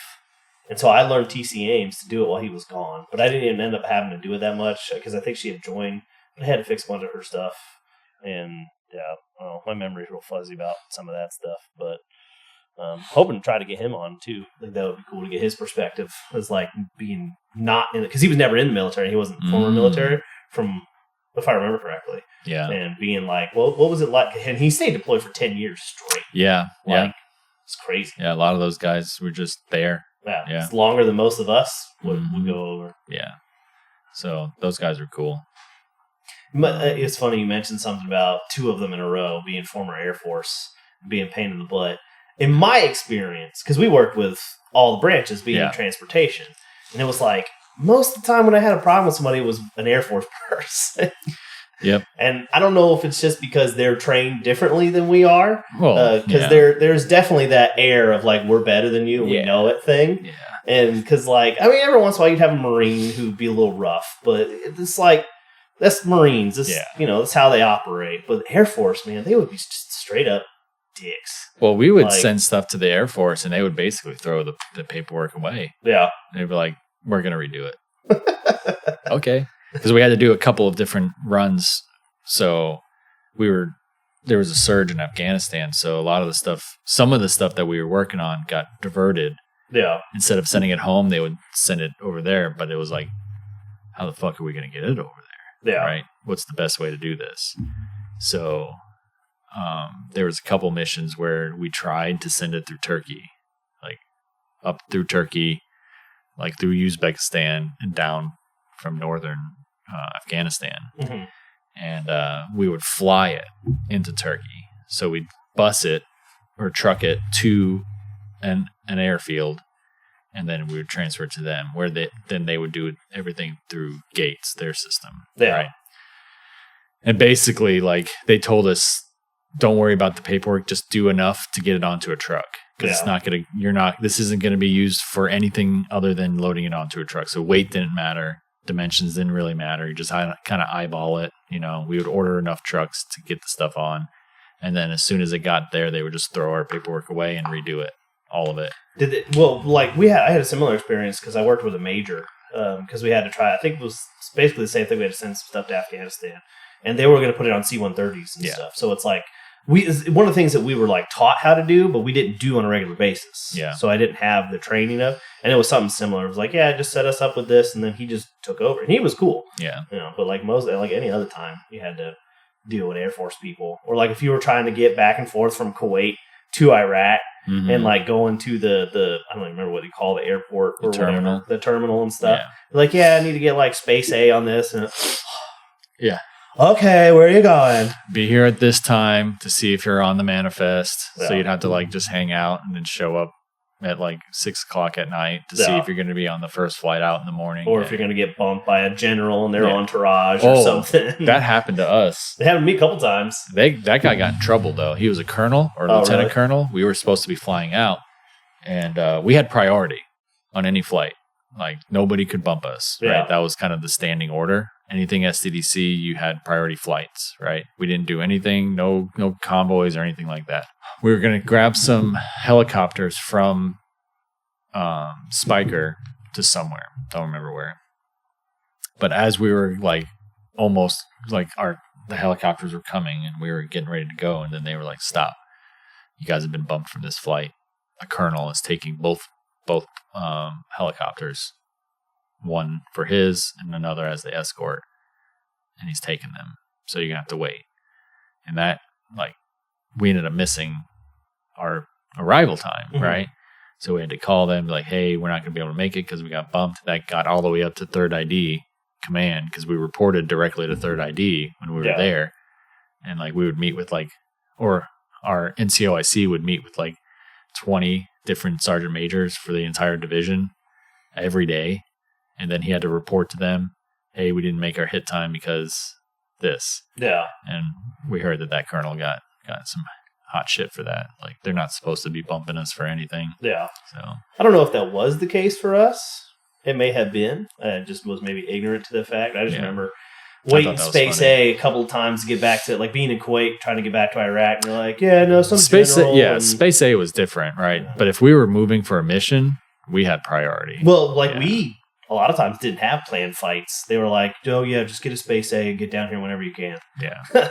Yeah. So, I mean, when we were moving from Balad, we actually had like a specialist who, that was her whole job, was to schedule our flights. So we got priority flights. Well, and it might have been a lot different because I was there, a year later. And so the teams were established, and mm-hmm. we didn't, like, I did FOB hop sometimes to go and move, but it wasn't as like you guys were, where it was a constant. You had to be places. Yeah, it was like a rotation of which team was going where. Yeah. Okay, you guys are up for the next mission. So until we established ourselves in the different sectors or whatever. Got embedded with the unit that owned that base, and we had a little presence there or whatever. Mm-hmm. Yeah. And then I remember we were trying all the different teams that were out, right? You'd fall under 3rd ID or 1st ID or whoever, right? Everybody was trying to get memos so that you could wear their patch, right? Mm-hmm. So like we were trying to get a memo signed. They were going to sign it. They didn't care, so that we could wear a 3rd ID as our deployment patch. And then the colonel in charge of that command was like, nobody is allowed to do that. Yeah. This is my mission. You will not wear anything but SCDC. You're not authorized to do that. So that kind of like killed it. Turns out a couple years later, they actually did change the rules on deployment patches, and you're officially not allowed to wear any deployment patches that you don't have actual orders for. Yeah. Well, I remember that was the case with us because we had talked to people who got memos to do that, and we tried to do it, and they're like, "No, we can't because we actually have to do real orders that say you are a part of that unit." Yeah. And then we would have to do real orders to move you back to your unit. But if you do that, someone could get a wild hair being from that unit and be like, well, we're not giving you back. Yeah. Or we don't want to sign the paperwork to give you back or whatever. Right. Yeah. So, that was my Iraq mission. And then when we went to Afghanistan, it was a very similar mission, actually, redeploying in Afghanistan. Excuse me. That was cool. I got stationed in Leatherneck, which is a Marine base. It was like split between the Marines and the Royal Air Force, the British. Mm-hmm. So that was pretty cool. So that was called Bastion, and then you had Camp Leatherneck. And then when I got there, the Marine general in charge over there was like, no fun allowed. So he kicked out all of the TCNs and locals that had like the bazaar set up, right? Kicked them all out. So I had to go. I went there and I bought a bunch of stuff for like super dirt cheap. Funny story. The first time I'd ever like bought anything like that at like a bazaar or the market or whatever, I paid way too much money for a knockoff purse that I knew was knockoff, but I had no idea how any of that worked. Didn't haggle with him or not at all. He was like $300. I was like, sold. And like the E7 who was with me, he was pissed. He's like, what the hell, man? I was like, what do you mean? He's like, he's not going to haggle with me now. He just made his month's quota with you. So everything is profit now. He's not going to negotiate with me. I can't buy anything from this guy. And I was like, oh, I didn't know. And then I gave it to my girlfriend at the time, my wife now. And she was like, yeah, these are about $300. So you shouldn't have paid anywhere near that much. In my stupid mind, I thought they were like $1,500. I was like, wow, that's a steal. Yeah. No. They were super knockoff. You were the perfect mark for that guy. Yeah. Oh, yeah. I walked right into that. It's so funny watching. I'm telling you, dude, I spent so much money. And I was like, you tell me the price, I'll pay it. I don't give a shit, right? This ain't my money. Yeah. Because I wasn't paying rent. Like, my mom had just kicked me out. Like, as I was at Mo, getting ready to go on my 4-day, my mom sold the house and was moving up to Massachusetts. And she was like, you need to pack up all your stuff and get out. And I was like, well, tough shit, because I'm going to the Keys for my 4-day. So I had my wife pack up all my stuff at the house and like drop it off at another friend's house, which was a terrible idea because it was a party house. Oh, yeah. By the time I got home, all of that shit was gone. Nothing left. Yeah, nothing left, dude. So, I had no bills. I had no bills at all. So every single freaking cent I just blew. So the second deployment, I was much, much better about it. So I got like a carpet, I got jewelry, I got like cases. Oh, I was haggling hard, right? This guy wanted to sell me, I wanted a rug that was blue. I want a blue rug, right? And I'm not going to pay any more than this price, right? And he would come out, I'm like, that's red. It's not blue. Yeah. Okay, well, bring it out. I'm like, hey, is that red or green? Yeah, that's green. It's not blue. I asked for blue. So then, like, finally, like the last time he brought out something else, it wasn't the color I was asking for. I was like, you know what? I'm done with you. I'm out of here. I'm gonna go someplace else because this isn't the only carpet store. And he's like, no. Okay. And he comes out with the blue one that I wanted, and I was like, because of that, you're going to give it to me for $40. And he was like, oh, I can't do that. And I'm like, listen, I'm already dissatisfied with this whole experience. And he's like, oh, as if he gives a crap. Oh, no. He was, they had to get rid of it. They were trying to move everything because they were getting kicked out. Oh, okay. Yeah. So he did care. He was trying to make his money before he had a bunch of stuff that wasn't going to sell. Yeah. He couldn't sell it to other Afghans, So he was like, oh, I can't do any more than 50. And I was like, all right, I'll do 60, but you're going to have to throw in that, and that. And like, he just gets through all these stupid little knickknacks and stuff that I got basically for free. Yeah. So like fake, or not fake, but Afghan money that isn't valuable anymore. It's not real currency anymore. So like from way back in the day, right? Yeah. Like during the Shah period. So I was like, I got a bunch of that. I got that from my brother-in-law. I was haggling like crazy. I was like, I'm not going to pay that price. I'll pay this price, and you're going to give me that and that and that. Yeah. It was always funny watching, like, Sanchez was a guy who, I don't know if you remember him. Sanchez. And I remember he was at a watch stand, and he's like, I want that one, and I want it for $25 or whatever. He's like, no, I can't do that. He's like, that one, $25, like, going back and forth, 30, whatever. He's finally like, all right, which watch do you have for $25? And the dude points to the exact same watch. He's like, I can give you that for $25. He's like, okay, because it's this cultural thing. It's not so much about the price. It's about winning the exchange, And he's like, oh, I got that guy. I won because I made the price, he not didn't tell him. me. Yeah. It was always funny watching that stuff. Yeah, they were an interesting group of people. So in Afghanistan, were you doing basically the same mission? Pretty much the exact same mission. Yeah. And when was that? Because that would be 2014. Okay, so that was several years on, because I remember you came back to the unit. Yeah, because I remember when a few you guys came back to the unit, we're like, who are these people? Oh yeah, like, oh, these are 195th guys. Welcome them back in or whatever. Like, oh yeah, okay. Like, that was a good time. We all melded. I think we moved to Tampa at that time. Yeah, or around that period, right? Because I think we came back. I got mobilized again, like not even a year later. Yeah, and I remember that. Do you remember Captain Dietz? He was Lieutenant Dietz when he was there. The name sounds familiar. Tall, white guy with red hair. I mean, if I saw him, I probably would. But so my memory is garbage. He was our XO. Yeah. And then he got promoted up to the 1186th as the HHC commander, Captain Dietz. So I knew him.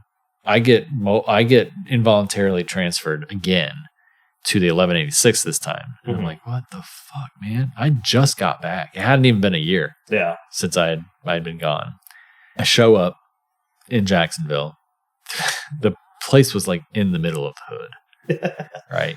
Where they often are. And I was like, well, I mean, the 195th is in a nice area. Yeah. Like, relatively. It was a decommissioned naval base and stuff, too. So it wasn't that much around it. It was an industrial area in the first place. Sure. You got like Amazon and stuff around there. Yeah. But like you go to, I don't know, probably like 90% of the reserve units that I've been to or visited. And it's in the middle of like the worst area of town. It's like, why did you build a building here? It's cheap. Yeah. So I show up to that, right? And I show up to the HHC, and he's there, and he's like, I wasn't promoted yet. He's like, Specialist Thorp, what the fuck are you doing here? And I was like, well, sir, I would ask the same question of you. Why am I here? Yeah. And he's like, did you just get back? And I was like, yes, I've been back. It's only been 11 months. And so he was like, well, let's see if we can get you off this deployment. And it took like several months for them to like make a decision. And then finally they came back. He was like, well, by time we deploy, you'll be outside of your dwell time. So you'll be good. You're eligible for deployment again. I'm like, that's horse shit. Yeah. Like, that's not the point. Yeah. Like, I got to do all this training. I got to come up here several times a month, like for weeks or whatever. And so they stuck me on that mobilization. And I almost deployed with them until I got diagnosed with narcolepsy. Yeah. I remember that. Yeah. Like, I remember when that happened. Yep. Because you were telling me about the episodes and stuff that you would have. Oh, yeah. No, you don't think anything of it. Yeah. So they dropped me from that deployment for that. And they were like going to chapter me out, like medically discharge me. So that was a whole thing I had to fight with for years. So come back to the unit. I think you guys had left by that point. A lot of you had left for deployment. Tisdale left for deployment before we even came back. Okay, well, because I deployed with Tisdale, so. Okay, yeah. You didn't. Well, anyway, because I felt like you were there. I want to say I met you when I got back from deployment. Oh, was that? Okay. Because I know there was like Big Johnson, Little Johnson was there. Brookshire was there. Well, they didn't deploy. Yeah. Big J, Little J stayed. Yeah. Brookshire stayed. It was only like 20 of us. They ended up deploying like a year and a half later, I think. Shortly before. I'm sorry, Little Johnson deployed with us. Okay. Big Johnson did. Yeah. I don't know if he ever deployed. Smith/Williams, and then, Mitchell, whole bunch of people there, right? Good group of people. Hung out with them, did training with Sergeant Stout was there.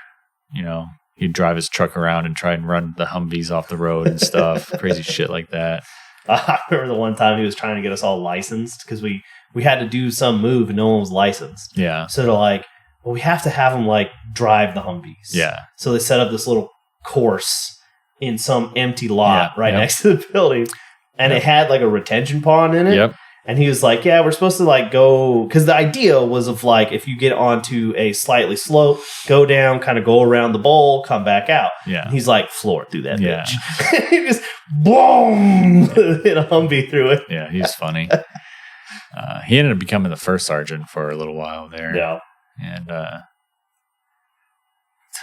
that unit, after you left, when we went to Tampa, all it was just drama. Drama all the time. Yeah. Right? And that was because, do you remember Sergeant Garcia? Yeah. Yeah. Him, and then there's another guy there, another E7 that were just constantly in trouble. Not in trouble because they were like kind of friends with the first sergeant. But they were just like causing drama and just making things miserable, man. So it got really bad there for a bit, and I didn't really like him, but he liked me. So I ended up leaving that unit. Got promoted when I was in Afghanistan. Came back to that unit and stayed there for a couple more years, and then got promoted out to a unit in Orlando where I did MCT work, which I had never experienced before. I had no idea what an MCT was, movement control team. Movement control, yeah. So I had to basically read the documentation on what an MCT is and what they do, and became like the subject matter expert for that unit because, like, from what I understood, like an MCT was just like a catch-all. Nobody knew what they were supposed to do, and so they'd end up doing the stupidest things, like counting fuel on a fuel route, like to monitor how much fuel, not that they were using, but that the fuel truck had dispensed. Yeah. Like, isn't that a fueler's job to be tracking the fuel that they deploy? Why are we tracking that?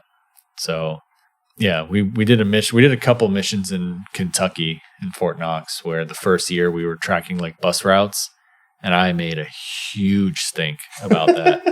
I was like, anybody who would listen, I was like, this isn't what an MCT does. We don't track buses. Yeah. We don't track who's coming on and off of a bus. Who cares?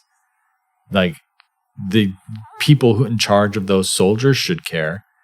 But me reporting that every hour 18 people came on and or off a bus at 7 o'clock at night to go to the PX, who fucking cares that 18 people went to the PX? Who fucking cares? That's stupid. I was like, MCT should be tracking movements into or out of their AO, right? That's what they should be doing. Anything else that you're having us doing is a waste of our resources. So I just bitched the whole 2 weeks about that. Like, the colonel in charge of the entire operation, he would bring me into his office and ask me, like, what are we doing wrong? And I would tell him straight up, like, this is wrong. This is wrong. I wouldn't do it this way. This doesn't make any sense while you're tracking this information. It's useless information. I said, from a transporter standpoint, this is what I would do, right? And so the next year we came back, we got assigned a whole different mission, which was really cool. So we got to do a couple deployments for units, loading it into an airplane and doing the manifest and handoff for a unit going over to Kuwait. So that was cool. And then we did a rail mission, which I had never done before. That was a lot of fun. We had to move an entire National Guard battalion for deployment out to the NTC National Training Center out in California or whatever. So we had to load all their stuff up onto on the trains and ship them out. That was a lot of fun. I could only imagine that first AT you went on out there was more of a like, they have to get a 2-week in this year. So they would find something for them to do. They were doing this new idea where they were identifying different bases to be like mobilization spots, and they were moving these things around. So Fort Knox was going to be I think it's called MGFT or something like that. Anybody deploying would go there. So Fort Knox was the deployment spot. And so, but they wanted reservists to manage this. So the people that we were moving during our AT, they were really deploying. Mm-hmm. So we were driving them to the range. We were driving them to medical. We were driving them to these classes for their pre-mob stuff, right? But this was our AT. And it was like the same, what they were doing was like a 3-year rotation. The same unit would go to the same place for 3 years to support this mission. And then they would be replaced. Well, the first year we went there, they were like, this is what you're doing. And I was like, this is stupid. There's no point for us to be here. Then the next year, we still were doing the bus stuff, but not as tightly. And I really didn't care about it. I was in charge at this point. I was the NCOIC. And I was like, we're going to put 2 people on that job. And the rest of us aren't going to do anything other than these they called them side missions, but it became so significant that they just basically told us to stop doing the bus stuff and gave that to Transpo. So the Transpo office managed that, and we solely focused on that. And then to the point where like Transpo wanted us to report to them, but I was like, this has nothing to do with you guys. We don't have to report to you. We report to somebody else, right? This is how it should work. We don't report to you. We report to somebody else. And they started like embedding spies into our teams to go out on these missions to make sure we were doing things. Yeah. And like they were like making these like privates and stuff, try to ask me questions and stuff. And I'm just like, you don't need to know that. You need to stand right here and do what I tell you to. And if your NCOIC doesn't like it, he can come talk to me. And then he would the NCOIC would call me, ask for reports. I just stopped answering his phone. I was like, I don't report to you. Well, everybody wants to be in control, man. Yeah. Like when we were overseas, when we were in Talil, we were there under the 25 ID, I think it was. Mm. And they tried to put us on the fire guard of their building. Oh, and stuff. Yeah. And we're like, no, we don't have fucking time for that. Yeah. They're like, well, what do you mean? You're in our building to do blah, blah. You're probably like, no, dude, we're called mission critical. Yeah. You go find 2 other privates who have nothing to fucking do because you guys are all infantry dudes picking your noses here because there's no fight right now. Yeah. So no, we don't have time for that. Yeah. We have all of a sudden, and they kept trying. And eventually they did make enough noise. We got moved out of the building and into a trailer in the back, but that was actually kind of nice because now we weren't in their building proper. Mm-hmm. And they would, if they wanted to talk to us, they would have to come see us. Yeah. But yeah, they try to do crap like that all the time. It's like, we are not a part of you. Yeah. We are not assigned to your unit. We are embedded within this. It's 2 different things. Yeah. You are not our boss. Yeah. And that happened to us when we were in Afghanistan. They tried to have us do tower guard. Yeah. And stuff like perimeter defense and stuff like that. And, by the time I got there, I never had to do any of that because we had created enough of a stink. That's not what we're doing. Yeah. We have a different mission here, Where we're not a party, we can't be doing CQ duty and sitting up in towers. Yeah, it's one of those that it actually kind of made me think. It's one of the things that made me think of doing this whole thing. Is not that I think of myself as being very important, but what we were doing was very important. And we did something that was incredibly essential that no one knows about. But the people, I would be walking around and I would have people to know the SCDC patch because of what we did for them. Yeah. Right? They'd be like, oh shit, SCDC, I worked with you guys. You guys sent us home. And I was like, yeah, I did. That was cool. Yeah. So people who knew what was going on do appreciate what we did, I think. Well, we did have, you were saying, the meetings in front of high brass and stuff. It got to a point where they would start sending Thompson and myself, and we would go do, if we had there was a big portion of the unit that was embedded with 25 AD on our base, and it was several companies and stuff, and they're like, yeah, they want to have a big meeting, whatever, and you guys are going to make the presentation, you're going to do it. And yeah, we're up there briefing captains, colonels, lieutenant colonels, all kinds of stuff on how to do it. And it was one of those where they're like, you'd have a captain ask, like, oh, what if we get this? And what if we get this? And we had to do that. And then the other colonel would be like, you do what he fucking says. Yeah. Like, there's no ifs, ands, and buts about it. Yeah. If you need to do this, like what he tells you to do, you just do it. Yeah. So. Yeah, that was how it was in Iraq. And Afghanistan was different. It was the same mission, but we didn't have we had pretty high visibility on what we were doing, but I felt like we didn't have as strong of support when we were there. And each location was vastly different in how they did things. Yeah. So we had the Coast Guard embedded with us, right? Just like we did in Iraq. When I was in Leatherneck, they did all of the hazmat stuff. We didn't touch hazmat. Even though I was certified as a hazmat person, we never signed anything. The units did their own hazmat, and then the Coast Guard would verify it. Yeah. And then they would do their customs. When we left Leatherneck, because it was shutting down, we were handing it back over to the Afghan army. And I redeployed to Kandahar to do TC Ames, which was really, I just played video games in my office all day long because I worked in a crisp yard. I don't know if you're familiar with what a crisp yard is, where they repair containers and deploy them. It's like a centralized location for containers. So, isn't it called like container reclamation or I don't remember what it stands for. Yeah, I don't remember exactly what it was, but I worked at the crisp yard, and we weren't in charge of the crisp yard. We were just attached to them to like monitor it. So the civilians would do whatever the fuck they wanted to. And then we would see containers leaving, and we'd have to like run out and like get the container number to keep track of it. Our job was so unessential. It was crazy. So we would just go to the civilians every day and just like, hey, can I see your report? What came in, what came out? And we would just copy it and then submit it up. Stupid, right? There were other locations where their crisp yard, they did actually control it, and they had to have like a daily count of how many containers were there. Yeah. But in our location, we were totally afterthoughts, right?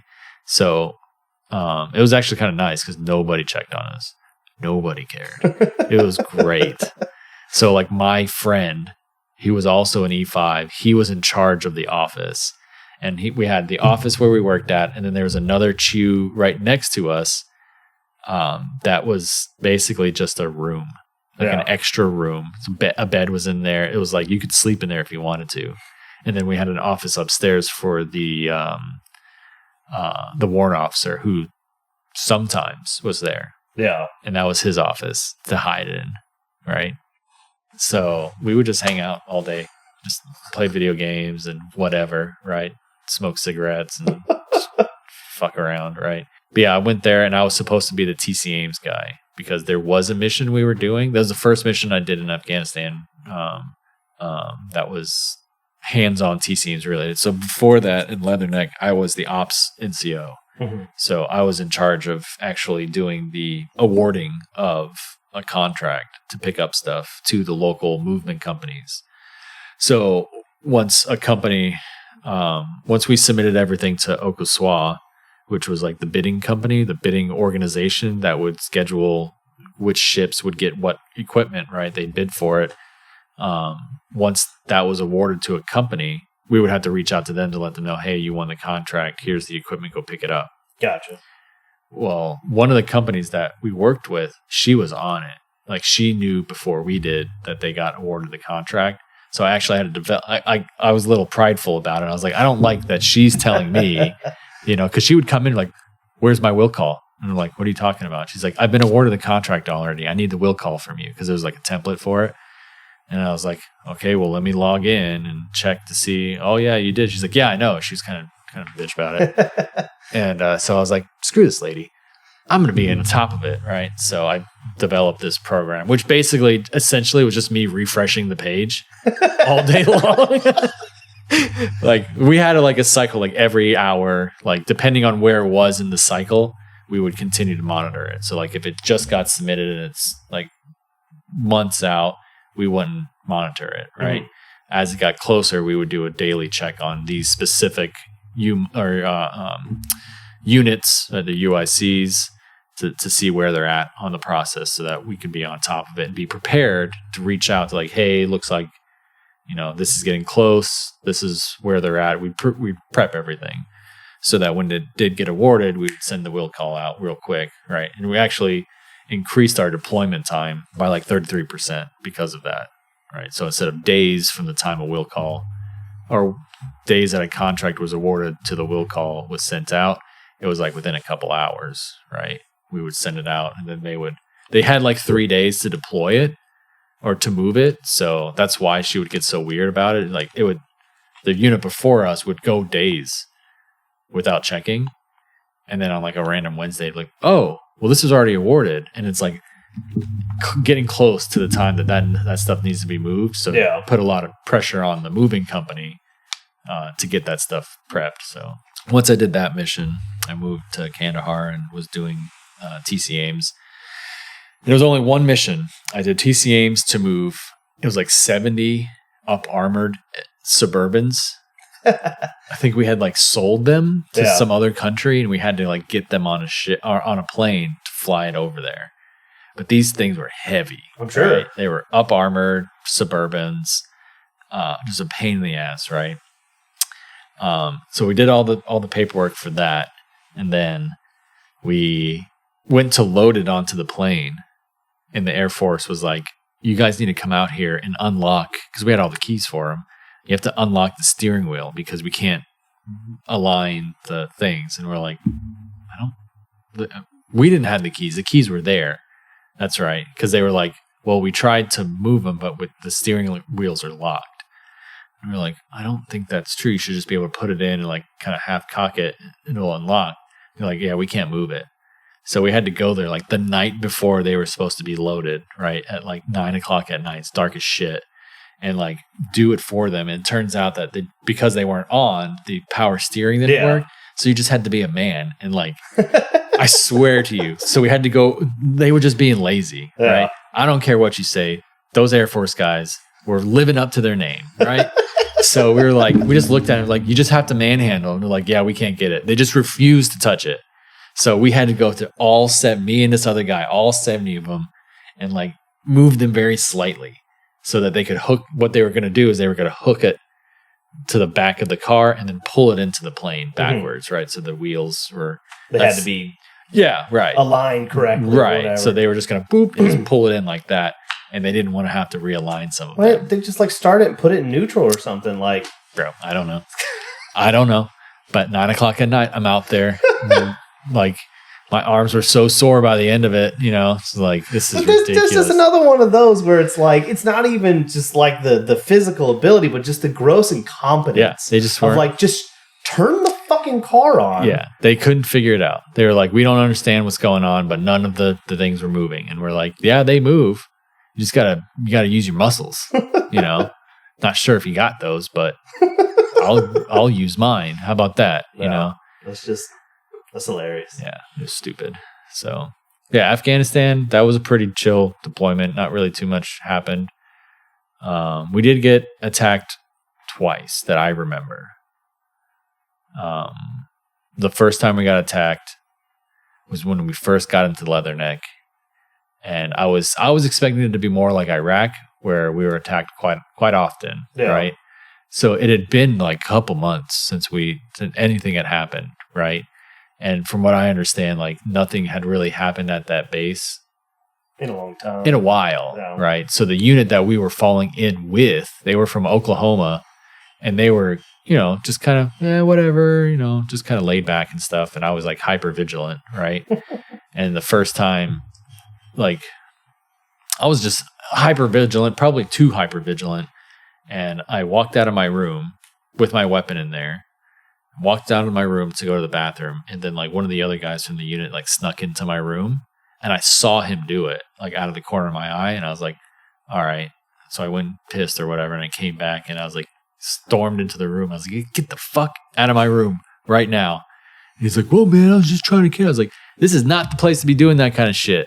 Like, this is not a game. You know, I was too much, right? But I was like super heightened about it. So I kind of like was a shithead to him about it. Felt bad about it later, but at the same time, like that was his first deployment. He hadn't experienced what I experienced, so I felt like it was justified. Like wake him up a little bit, yeah. You know, because he was kind of a jokester. But then we actually did get attacked, and that base actually had been attacked prior, I think, to them getting there, because they were there a couple months before us. Mm-hmm.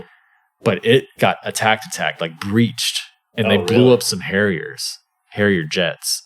Like they were all over the place. They're like fucking cockroaches, right? They got some of our uniforms or the British uniforms and snuck onto the base and blown up some shit. Like to the point where like this is the story that was told to me, like the Marines did the Marine thing and they just got in a line from one side of the base to the other side of the base and just like a big wall of death. Like they were looking for these dudes. Like, yeah, it was wild. Yeah, like a full on city sweep kind of thing. Yeah, like so they shut that thing down. So it was like this has happened before. So then we get attacked and like it got weird. Like I got everybody into the bunker, all the guys in my group, right? Like get in the bunkers, let's go. This isn't a joke. This is real, right? We had some explosions, so I knew it wasn't just a false alarm. So we get into the bunker, and then like our captain was a really weird dude. We hadn't gotten the all clear yet, so me and the lieutenant, who was a former Marine, were like, we're not leaving until we get the all clear, or we get some kind of like announcement that everything's good, right? And the captain was like, no, we need to go. The captain and the sergeant, or the first sergeant, who are both weirdos, were like, no, we're going to leave now. And you guys need to go back to work. And we were like, we're not going to go back to work. And he pulled out his gun, like on us. He's like, you need to do what I tell you to, or there's going to be problems. And I was like, you can do whatever you want to do, sir. I'm staying here until we get the all clear. And the lieutenant was like, yeah, we're not leaving, because he was the OIC of the ops cell. So I reported directly to him. And he's like, yeah, we're not going anywhere. So, and then we got the all clear after that. But that was really weird. Like, what is going on? Yeah. Like, our job is not that important that we need to do this, you know? It was weird. He ended up he wasn't relieved, but he did get reprimanded because he would threaten people, like pull out his knife and like threaten people. And one person just wasn't having it, and they reported him. Well, I mean, pulling out a gun on somebody, that's like pretty immediate. Yeah. Booted out of the army kind of thing. Weird, right? Yeah. But it was in the moment we were like, okay, the way that he did it was like not immediately threatening. Then we thought about it later, like that was fucking weird. You know? Like, you need to follow my orders type stuff, you know? That was pretty crazy. And then the last attack we had before we left, it was like days before we were going to leave. And we were in Kandahar. And the two rotations before us, so when I was in Moab, Brookshire, in the 195th were demobbing. Yeah.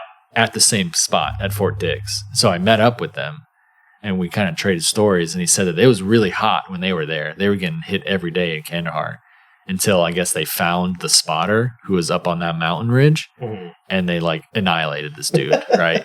He said the whole mountain ridge just completely just lit that shit up, right? Trees falling down. Yeah, like the whole thing was on fire, and they found that dude and made sure that he didn't make it out. They sent a message. Yeah, and so after that, it went quiet, right? So when I was there, never got attacked, but then I had like a ground attack alert came over, and I had never heard this before. It was like a warbling sound. Like I was like, what in the hell is that? Yeah, somebody's like, yeah, that's a ground attack. I haven't heard that in a while since the ECP was overrun. I was like, what? It was like, okay. So like I kicked into gear and I was an NCO at that point. I had one soldier under me who was a complete weirdo. So I have some wild stories about him. And I like kicked the door down almost. And I was like, get the fuck out of here. Let's go. And he's like, what? And I was like, we're under attack, you idiot. Put your stuff on. Let's go. He's like, what do I need? I'm like, whatever you need to survive. Like, ground attack. There's presumably guys with guns running around. And during that cycle, at some point, there was actually SCDC guys that were on a base in Afghanistan that did get overrun. And like they ended up getting like silver stars or something because they saved a bunch of people. Yeah. And I had a friend who was in the infantry who was there at the same time and was telling me some wild stories. Like, he was like, dude, we didn't know where they were at. We just had a bunch of infantry guys just looking for people. Like, nobody knew what was going on. He said it was wild. So I was like, oh, shit. Like, we're leaving. They're getting ballsy, you know? Yeah.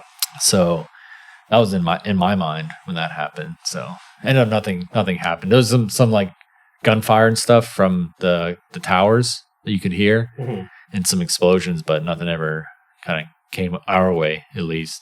So that was pretty crazy. Well, it's one of those that's kind of funny. Like, because we got kind of complacent the other way. Because we got attacked all the time. So, like, we stopped caring. No, absolutely. Right. So, there's that point, right? Where, like, you're scared until you just don't give a shit anymore because you're used to it, right? And it's like, you want me to go back to that bunker again? Like, so, right. So, like, when we first got to Iraq, we were moving to a lot of places and they just happened to be attacked a lot at those bases when we were there. Yeah. So I got used to it and complacent. And so we were at some meeting one time and for whatever reason, it was like the opposite. Balad hadn't been attacked a lot. So it was kind of quiet. And we all happened to be in Balad at the same time. Like there was no mission actively going on that needed us to be out. So they decided to do like an NCO DP at that time, right? Or PD, NCO PD. Yeah, NCO PD. And while we were in there, we're all just, and it was all of us were lower enlisted, right? It was supposed to be like a training you to be an NCO type thing, right? So we're all just sitting in this container outside the battalion building. And so the battalion building was made out of stone. So just being in the battalion building, you were safe. Yeah. Right. But outside, we were in the thin metal chews. So we're like, we got to go to the bunkers if something happens. Right. So, you know, you hear the alarm and then you hear the boom, boom. And then we already knew the attack's done. Right. So we're all like, and like start to get up. And we see like this one dude, I won't say his name, but you see this one dude, he is gone. Like all you see is just his ass out the door. And we're like, damn, man, he moved fast. And so we all just like, la, la, la, okay, get to the bunker, wait for the all clear, right? And he's just sitting there in the bunker like, what took you guys so long? We're under attack. I'm like, it's over already. We know what's going on here, right? Funny story about that. So outside that container, we had a first sergeant who was a former infantry guy, right? And became transportation. And they were making us do this stupid ceremony where like we were all in formation, right? And then we had to like put our patch in our pocket and then like on his order had to like put our hands in our pocket and then on his next order, the preparatory command, put our hands in our pocket. Command of execution, like slap the thing on our arms, right? For our deployment ceremony. So we're out there just practicing this thing, right? Making sure their arrow's not pointing the wrong way or whatever. And then we hear, boom! We're like, what the hell is that? And in Balad, they had the F-16s there. Mm-hmm. So one of my friends looks up, he's like, oh, it's a sonic boom. And so we're all just like, looking around for the plane, right? Yeah. And then we hear boom, and it hits like right behind us, like on the other side of this T barrier. And our first sergeant was like, "There's no sonic boom. That's a mortar. Let's go!" So we're all like, "Ah!" You know, like this is our first month there, right? So that was the first big attack we had. Yeah, that scared the shit out of me, man, because I felt that one. Yeah, the first one, all we heard was the boom, and it was on the other side of. So it was like where our battalion building was. The fence, and then like a lot of open space for like dermo, like where all this shit was just broken, just sitting there, just in piles everywhere. And then there was a big awning or something, right? And that's the first one. It hit that and it tore that to shit, right? You could see the smoke and stuff. The second one hit right on the other side of that T-wall, scared the shit out of me. I was like, oh God. Like that was my first, like, oh my God, you know, first big scare. So, but after that, you know, just like, like if they hit in the morning, you're just like 1, 2, all right, I'm alive. Yeah. You just go back to bed. You know, you're just like, whatever. You know, they're trying to hit the flight line. They're not trying to kill me. Yeah. They're trying to do damage to the money, right? Because that often attack the airstrip and stuff. Yeah. So I was like, yeah, I'm fine. So. The only one that really, really shook me a little bit, literally and figuratively, was they had launched like massive rockets or something, and it hit the airfield. And I'm talking like you felt the ground. It was like suddenly you were standing on a boat. Oh shit! That's what the ground felt like. Just whoa, whoa, whoa, whoa. It was, and you were like, "Holy shit, that was big." Yeah. Whatever that was, to like that, you know, waveform where you're standing on solid ground. It feels like you're on a boat. That was crazy. Yeah. The other time, and this one's funny, looking back at it now, but you talk about like, you'd be, oh crap, like we're really like people coming in the base and stuff, whatever. I was fortunate enough to have wet tube at one time, and I'm in the shower, right? And we had worked late or something, and so it's the middle of the night. I remember it was like 1 o'clock in the morning or something, and the power goes out, like totally dead. Oh, not just my tube, but everything. And it went, and you know how noisy it is over there, and it all was the just generators and shit. Yeah. Dead silent. Yeah. I'm all soaked up in the middle of the shower, butt naked. Hell yeah. And I'm just like, I'm dead. That's it. Oh, man. This is my time, right? That's funny. Yeah. Like, this is when it happens. This is when I get taken out naked, standing here. I can't do anything. I can't see. How am I going to fight back? Yeah. Because the water had stopped and everything, you know, because it was like, there's no power at all. So there's no generators to run the water. So, yeah. And then, like, a couple of minutes later, it was only a few minutes. It felt like forever. The power came back on. It's like, okay. Yeah. Let me finish the shower. I think I'm all right. Yeah. I'm sure that happened to me, too. Like, at some point, generators went out or something. Yeah. But those generators, talk about that hum. The hum and the smell. Yeah. I'll never forget that smell. How does an entire country smell like ass? Yeah. Well, I mean, just the JP8. Yeah. Just the smell. The fuel smell. Yeah. I still will smell that sometimes. I remember I was at the hospital, right? So this is well after I've left Afghanistan. It's been years since I've deployed, not really around that anymore. And I'm walking around this hospital, just doing my job, and I smell that smell. And talk about like a flood of memories. Yeah. It's like, I stopped. I was like, what the fuck is that? Why do I smell this smell right now? I should not smell this smell, right? Kind of caused like a little bit of anxiety. And then I like, this must be something weird or whatever. And then I came around the corner, there was a helicopter, like an emergency helicopter, like a life flight or whatever, was picking somebody up to take them to another hospital for some kind of surgery. And I was like, that makes sense. Okay. That was weird. You know, like in my mind, I was like, this isn't normal. This isn't right. Why am I smelling that here? You know? So yeah, some those smells and those sounds, you know, just bring things back. So I haven't deployed. I've been lucky enough not to deploy since 2014. So it's been quite a long time at this point. If I'm lucky, you know, the unit that I'm in now, I'll probably never have to deploy. Yeah. So, well, deployments still happen, from what I understand, but they're like, you know, it's a whole different ball game than it was then. You know. Yeah, and this unit that I'm in now, it's pretty unique. It's a joint unit, so it's on MacDill, right? And so it's actually part of the transportation command. Mm-hmm. But it's right now our commander is a Marine, and then it was an Army guy before. Then it's Air Force, Navy. It rotates commands through the different branches, right? And so we support pretty much any military. And the way that it works is they basically request for comms support, like rapid comms support. We need this at this time, like relatively quickly. And my unit is like, we'll plug and play their teams into these missions. So they've, supported special forces, they've supported the Rangers, they've supported a couple different things. They have some top secret missions that they're running right now over in undisclosed locations. And these things will just pop up like, hey, we need 3 people that know how to use this equipment to go to an undisclosed location. Who's ready? Right. So this unit is it's a highly technical unit and a highly proficient unit and a highly ready unit. I've never been in a reserve unit like this before.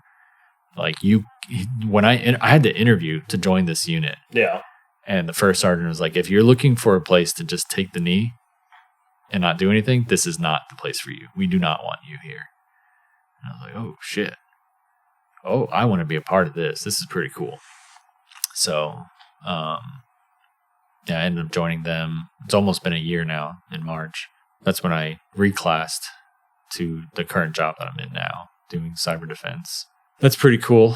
I don't actually do cyber defense with this unit because it's all like satellite stuff. It's just, I don't have a place for it. So I don't know what the future will hold in terms of like what I do. I may just be a cyber trained guy doing satellite communications and setting up phones and networking and stuff like that. Pretty simple stuff, but pretty cool group of guys. They're all incredibly smart.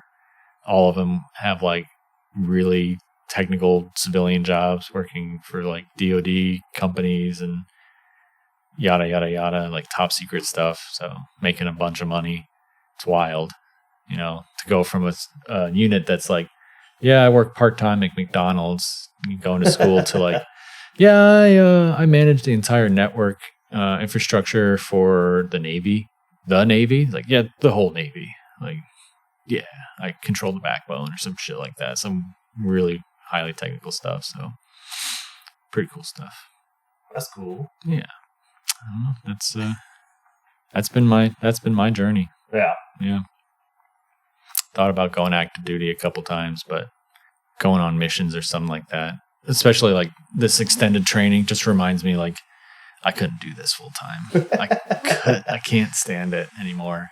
Like I looked at it a couple of times, but it in today's world, I don't think I would fit very well. And it's very different. Well, it's like, and I mean that as in like, if we were still at war, like, or at war, yeah, quote, like I'm fine with doing the job, but it was the being back home at base, yeah, and like if I'm doing transportation around here. It's like you were saying, like, oh, this unit's going to go train. So, like, we got to move this, that, whatever. This unit's taking over this. We got to move this over there. Like, that part is, like, I'd be so... I mean, I was reclassing anyway at the end of my time. But it's just the idea of, like, not being, like you were saying, op-tempo or, like, operation speed or whatever. Well, my entire early career for the first 7-10 years was very high up tempo. Like things were happening, people were moving constantly. There was always the chance of you deploying, so you always had to be ready, always being trained. And then that just like fell off. Yeah. Like after I came back from Afghanistan, like all the missions stopped. Like you could volunteer for these missions, but it wasn't guaranteed that you were going to get it. Right? They were being much more selective about it. And yeah, I mean, my class that I was just in for my reclass, I was the only reservist there. Yeah. Everybody else was active duty. The garrison mindset is very strong. And it's just like, yeah, I couldn't do this. I imagine that's much more the norm right now with less deployment. And I would try to probably find my way. If I had gone active duty, I would have found my way into something that does something a little more. Yeah, you would have to be like the big ones. Because I had one guy who's actually, we became pretty good friends during this training. He's in the 82nd, and he said, yeah, the op tempo is very high still, and it's very much that more rigid type Army experience. You know, it's much less garrison, you know, touchy-feely, like, can't say that stuff type environment still. Whereas, like, some other people I was talking to, it's very much, like, very politicky and junk like that. So like, even at the end of my deployment, when we moved down to Kuwait, because we spent the last 2 months or so down in Kuwait, and it felt like forever. Yeah, like I say, it was only like two. We spent 7-8 months or something in Iraq, and then like the last 2 months of the tail end in Kuwait, and I was begging. Like, I was trying to, like the deployments, like sending to Afghanistan and stuff. I was signing up for stuff, trying to see if they would move me around and do something else. And they just wouldn't do it. And they would say stuff like, "Oh, well, you know, welcome to the active," because it was an active duty unit. Yeah. And they're like, "Well, this is what it's like to be on active duty." I'm like, "Well, you guys suck." Was it the 831st or 840th? Or is that 595?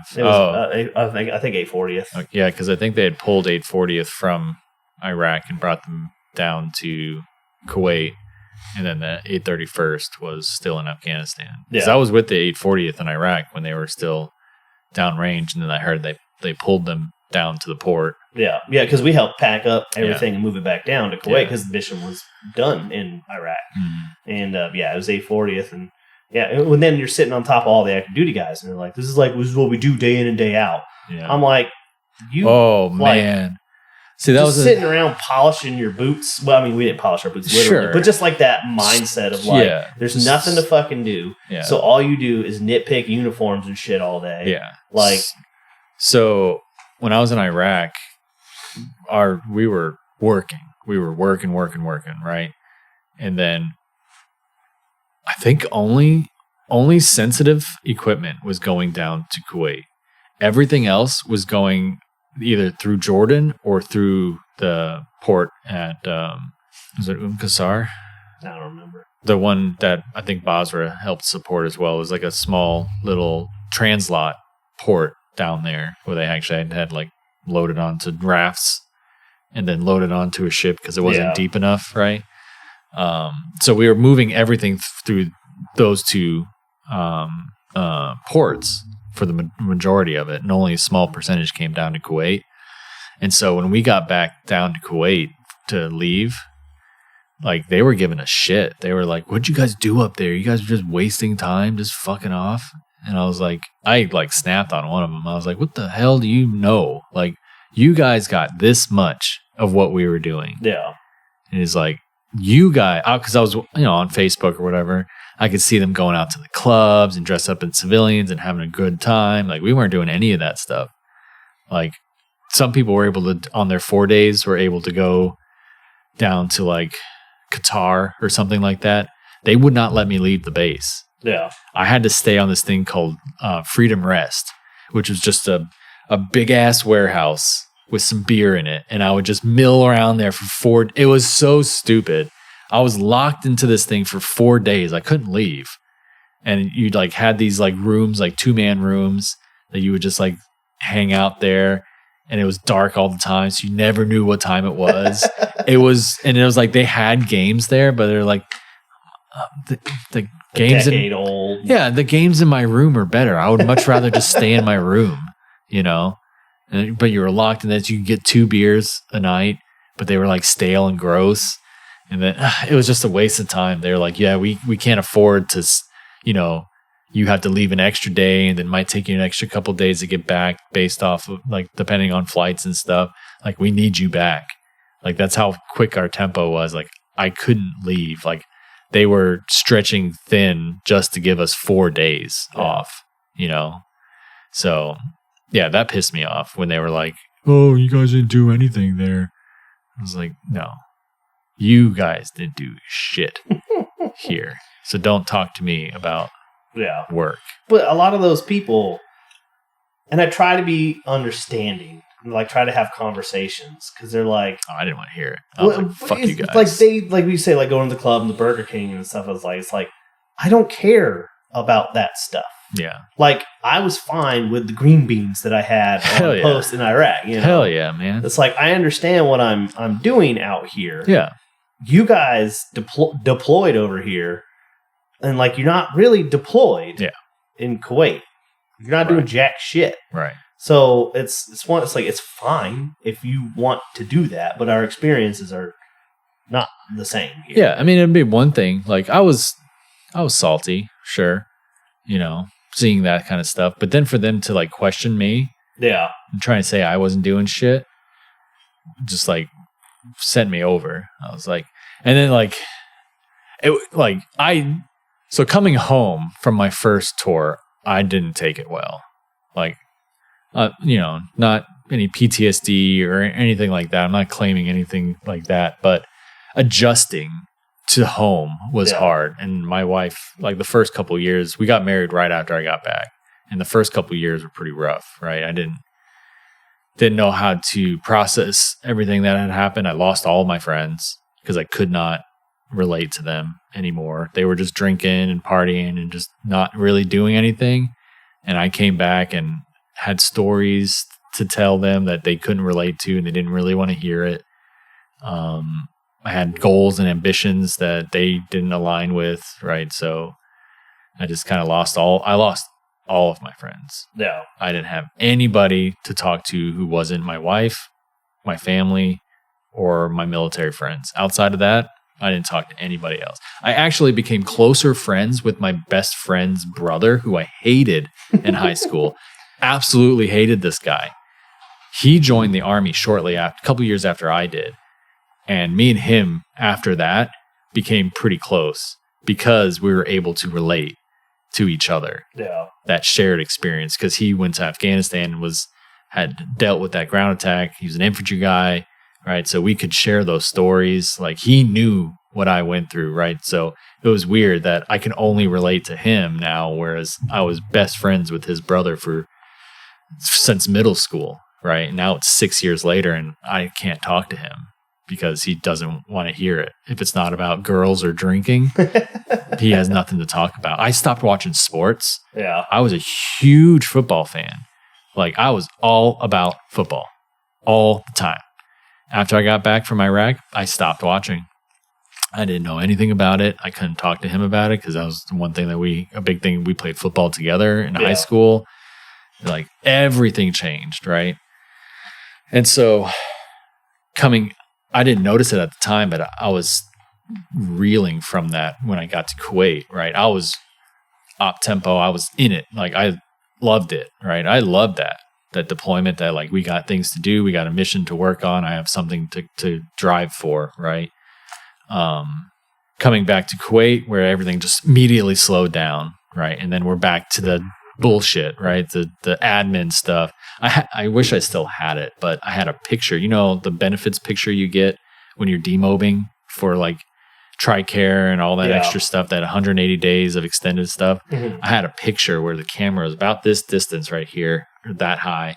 And they're like, all right, smile for the camera. And I have just this, I will fucking kill you if you say anything. This look just like through the camera, like, to where when I looked at the picture, I was like, oh God. Like, looking back at it, like, I was in a dark place then. Yeah. Like, I didn't want to talk to anybody. I didn't want anything to do with it. It was all stupid, and I just hated it. I could not wait to get out, right? And then I came home, immediately moved in to my friend's house because my mom had sold that house while I was getting ready. I had nowhere to go, right? Had nowhere to go, no one to talk to. My mom, my sister, my grandma, they were all up in Massachusetts now. I wasn't really contacting them, talking to them at all. So I was isolated.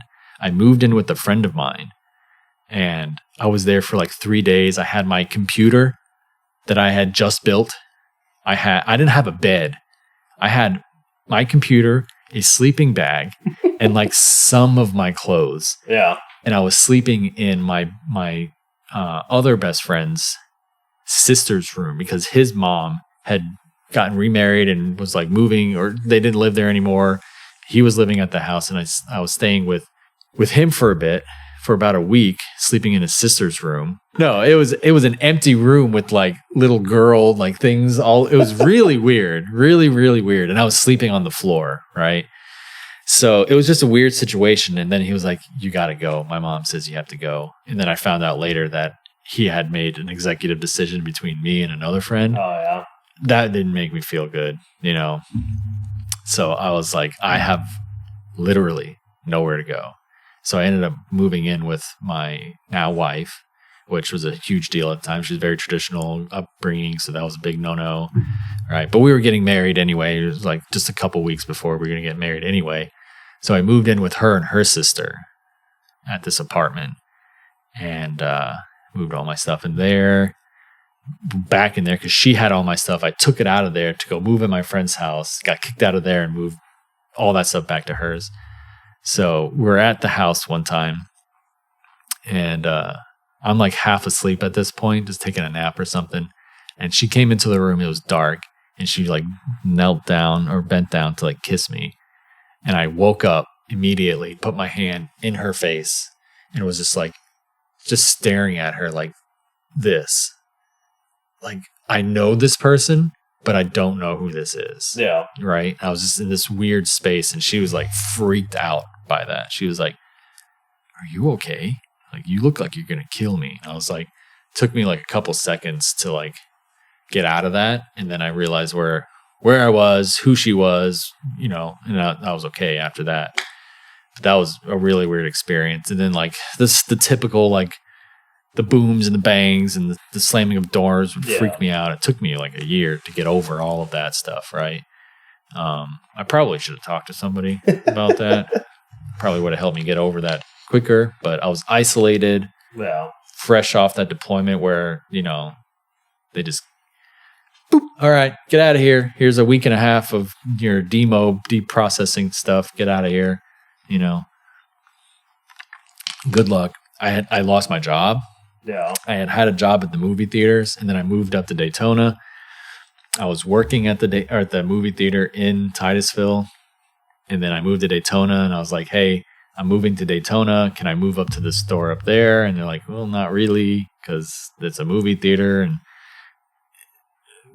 costs, like, things were happening in the movie theater industry, right? Netflix was becoming really popular, which was, you know, hurting the movie theater industry.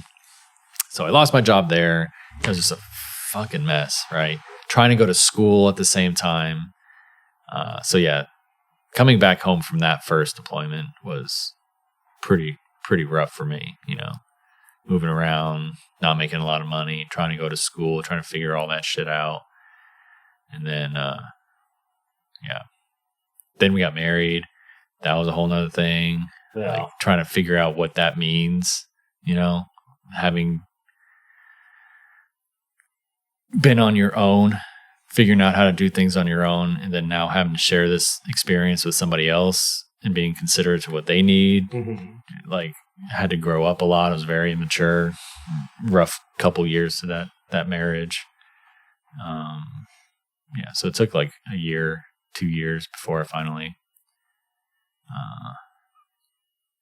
kind of recovered from that. But then in the same time, there was a lot of like, I got mobilized again, got dropped from that deployment, was on a lot of training missions. We were constantly going on different missions and stuff. So it was a pretty active time. Then I got mobilized again with Brookshire, with that team. And I think the commander didn't like me or Sergeant Garcia. And so he kicked us off the deployment. So, yeah, so I started doing all the mobilization stuff for that, and it got dropped for that. And then a year and a half later, I volunteered for the mission in Afghanistan because my wife was going to college, wanted to move to Oklahoma to go to college there. And I told her, I said, if you go to Oklahoma, I can't support here and there.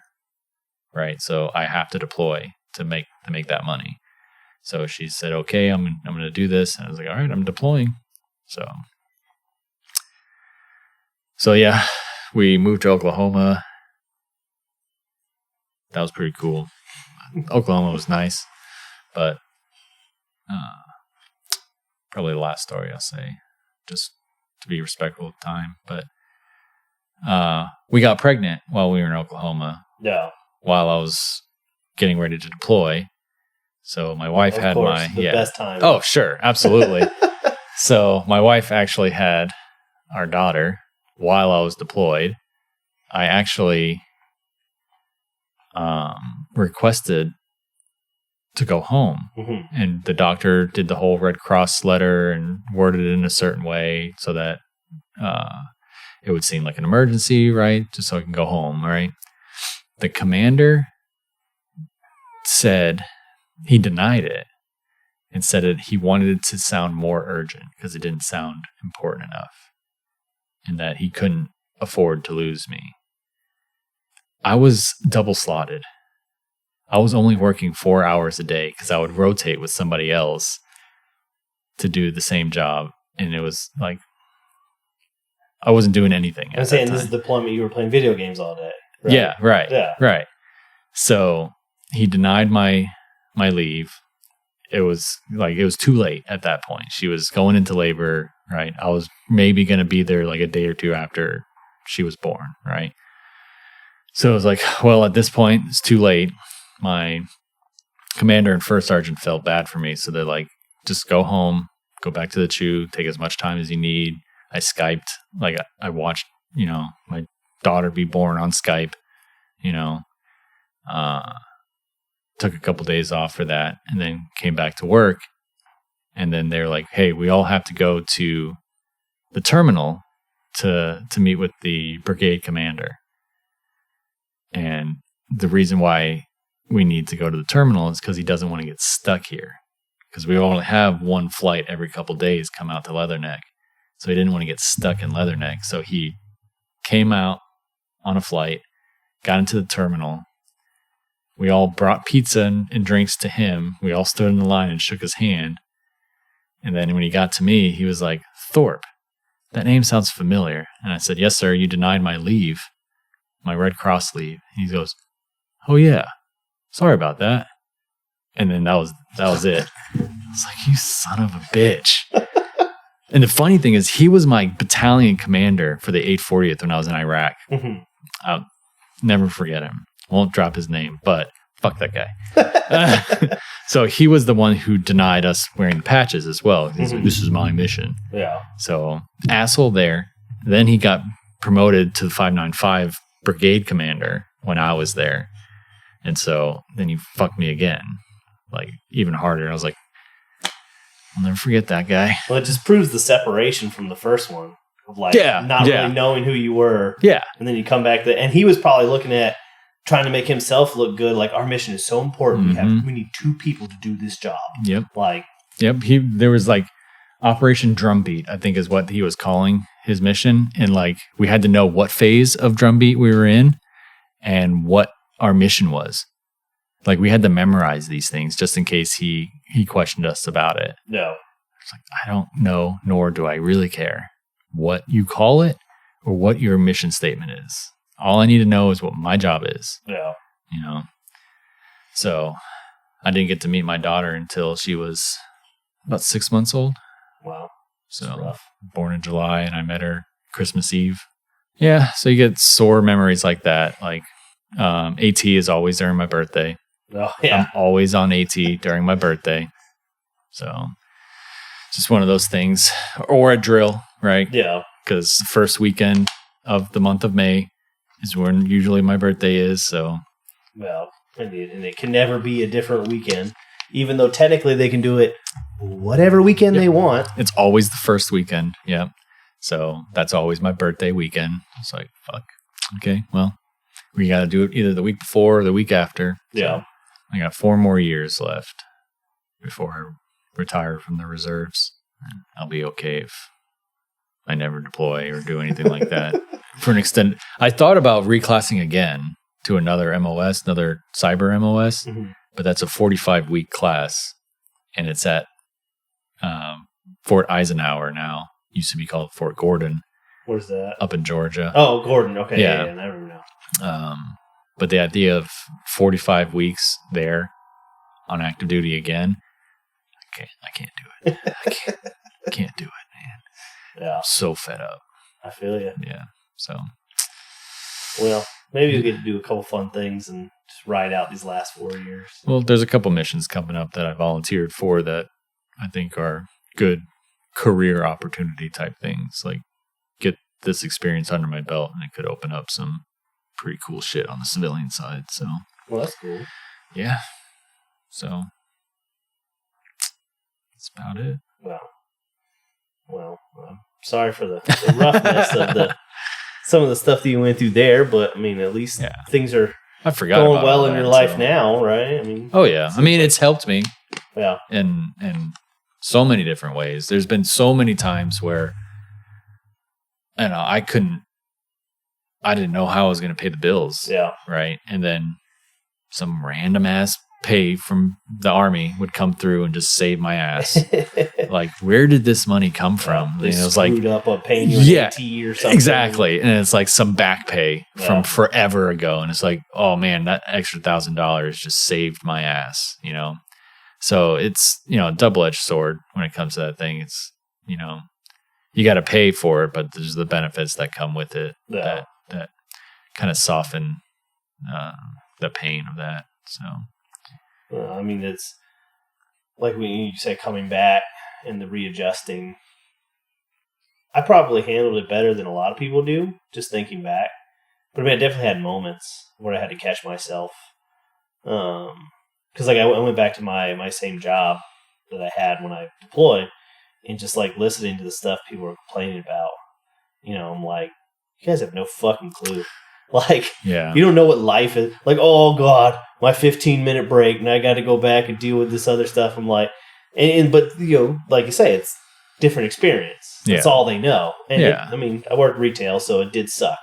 But I would have to catch myself and not go off on people every once in a while. It's like, in my short-term experiences, that melded me, right, in a way. And matured me in a way that I don't think any other experience would have matured me so quickly, which is why I think I lost so many friends, is that they just weren't at the same maturity level and I couldn't relate, wasn't interested in that really anymore. Came back and I was focused on school and career and all that stuff. Like some of my friends were going to school, and some of them left, to go to school, which is great for them. So you lose contact with them. But the ones that stayed behind, they were going to school, but they were wasting, drinking and all the time. And they were, didn't want to hear my stupid war stories, So, I wasn't willing to do some of the stupid stuff that they wanted to do, right? Because it could affect my career, could affect my clearance, all kinds of stuff. Oh, for sure. Yeah. I remember getting invited to a party one time and I show up, people are doing coke in the bathroom and I'm like before the Army, probably would have been cool. Yeah. But like I'm in the Army and just me being here is like jeopardizing things around me. So like I gotta take off, guys. Yeah. So there's a lot of that too. It's just like I can't be at those places, because if I'm caught with that, in that, be a bad day. So it was kind of rough, but it's still to this day, like I relate more with people who are in the military than I do with anybody else. Yeah. So my close friends at work, both of them were Army guys, both of them combat arms. So I get their jokes. They, I can say things around them that can't really say around other people, and then we all start to get around each other and all using the same acronyms or terms or things, and people around us are like, I don't know what that means. Yeah, like you said earlier, that shared experience kind of binds us together. Yeah, that's why we can show up after having not spoken in several years and do a podcast. Yeah, it's just like you learn to just leave things where they were at. Because you never know when you're going to run into that person again, and it's just like, oh hey, and that that separation isn't anything intentional. It's just you get used to that. Like people come in and leave and come in and leave. So you get used to just being able to make friends where you're at. And then if they leave, we didn't leave on bad terms. Yeah. Right. We separate, that's the cool thing about the military too, is that you're forced to meld with people that you might not interact with normally. Right, just different circles, and so you get to interact with people who have vastly different lifestyles than you, right? And then you meld into these people, and you learn things from them, and they learn things from you, and then you're like, man, I probably would never have been friends with him outside of here, but I consider him a close friend. he's an asshole. Whoever, like I have some friends that are like, man, he's generally an asshole, but we went through some shit together and we have that relatable experience. So I had a friend who, at times he was an asshole, and I told him that, but we were very close together. He was a strange bird, right? Very strange dude, like just had a wild life, some of the things he told me, but just something about each other, we just clicked, and we were just like super close, hung out all the time, kind of like me and Varilla, just like hanging out all the time.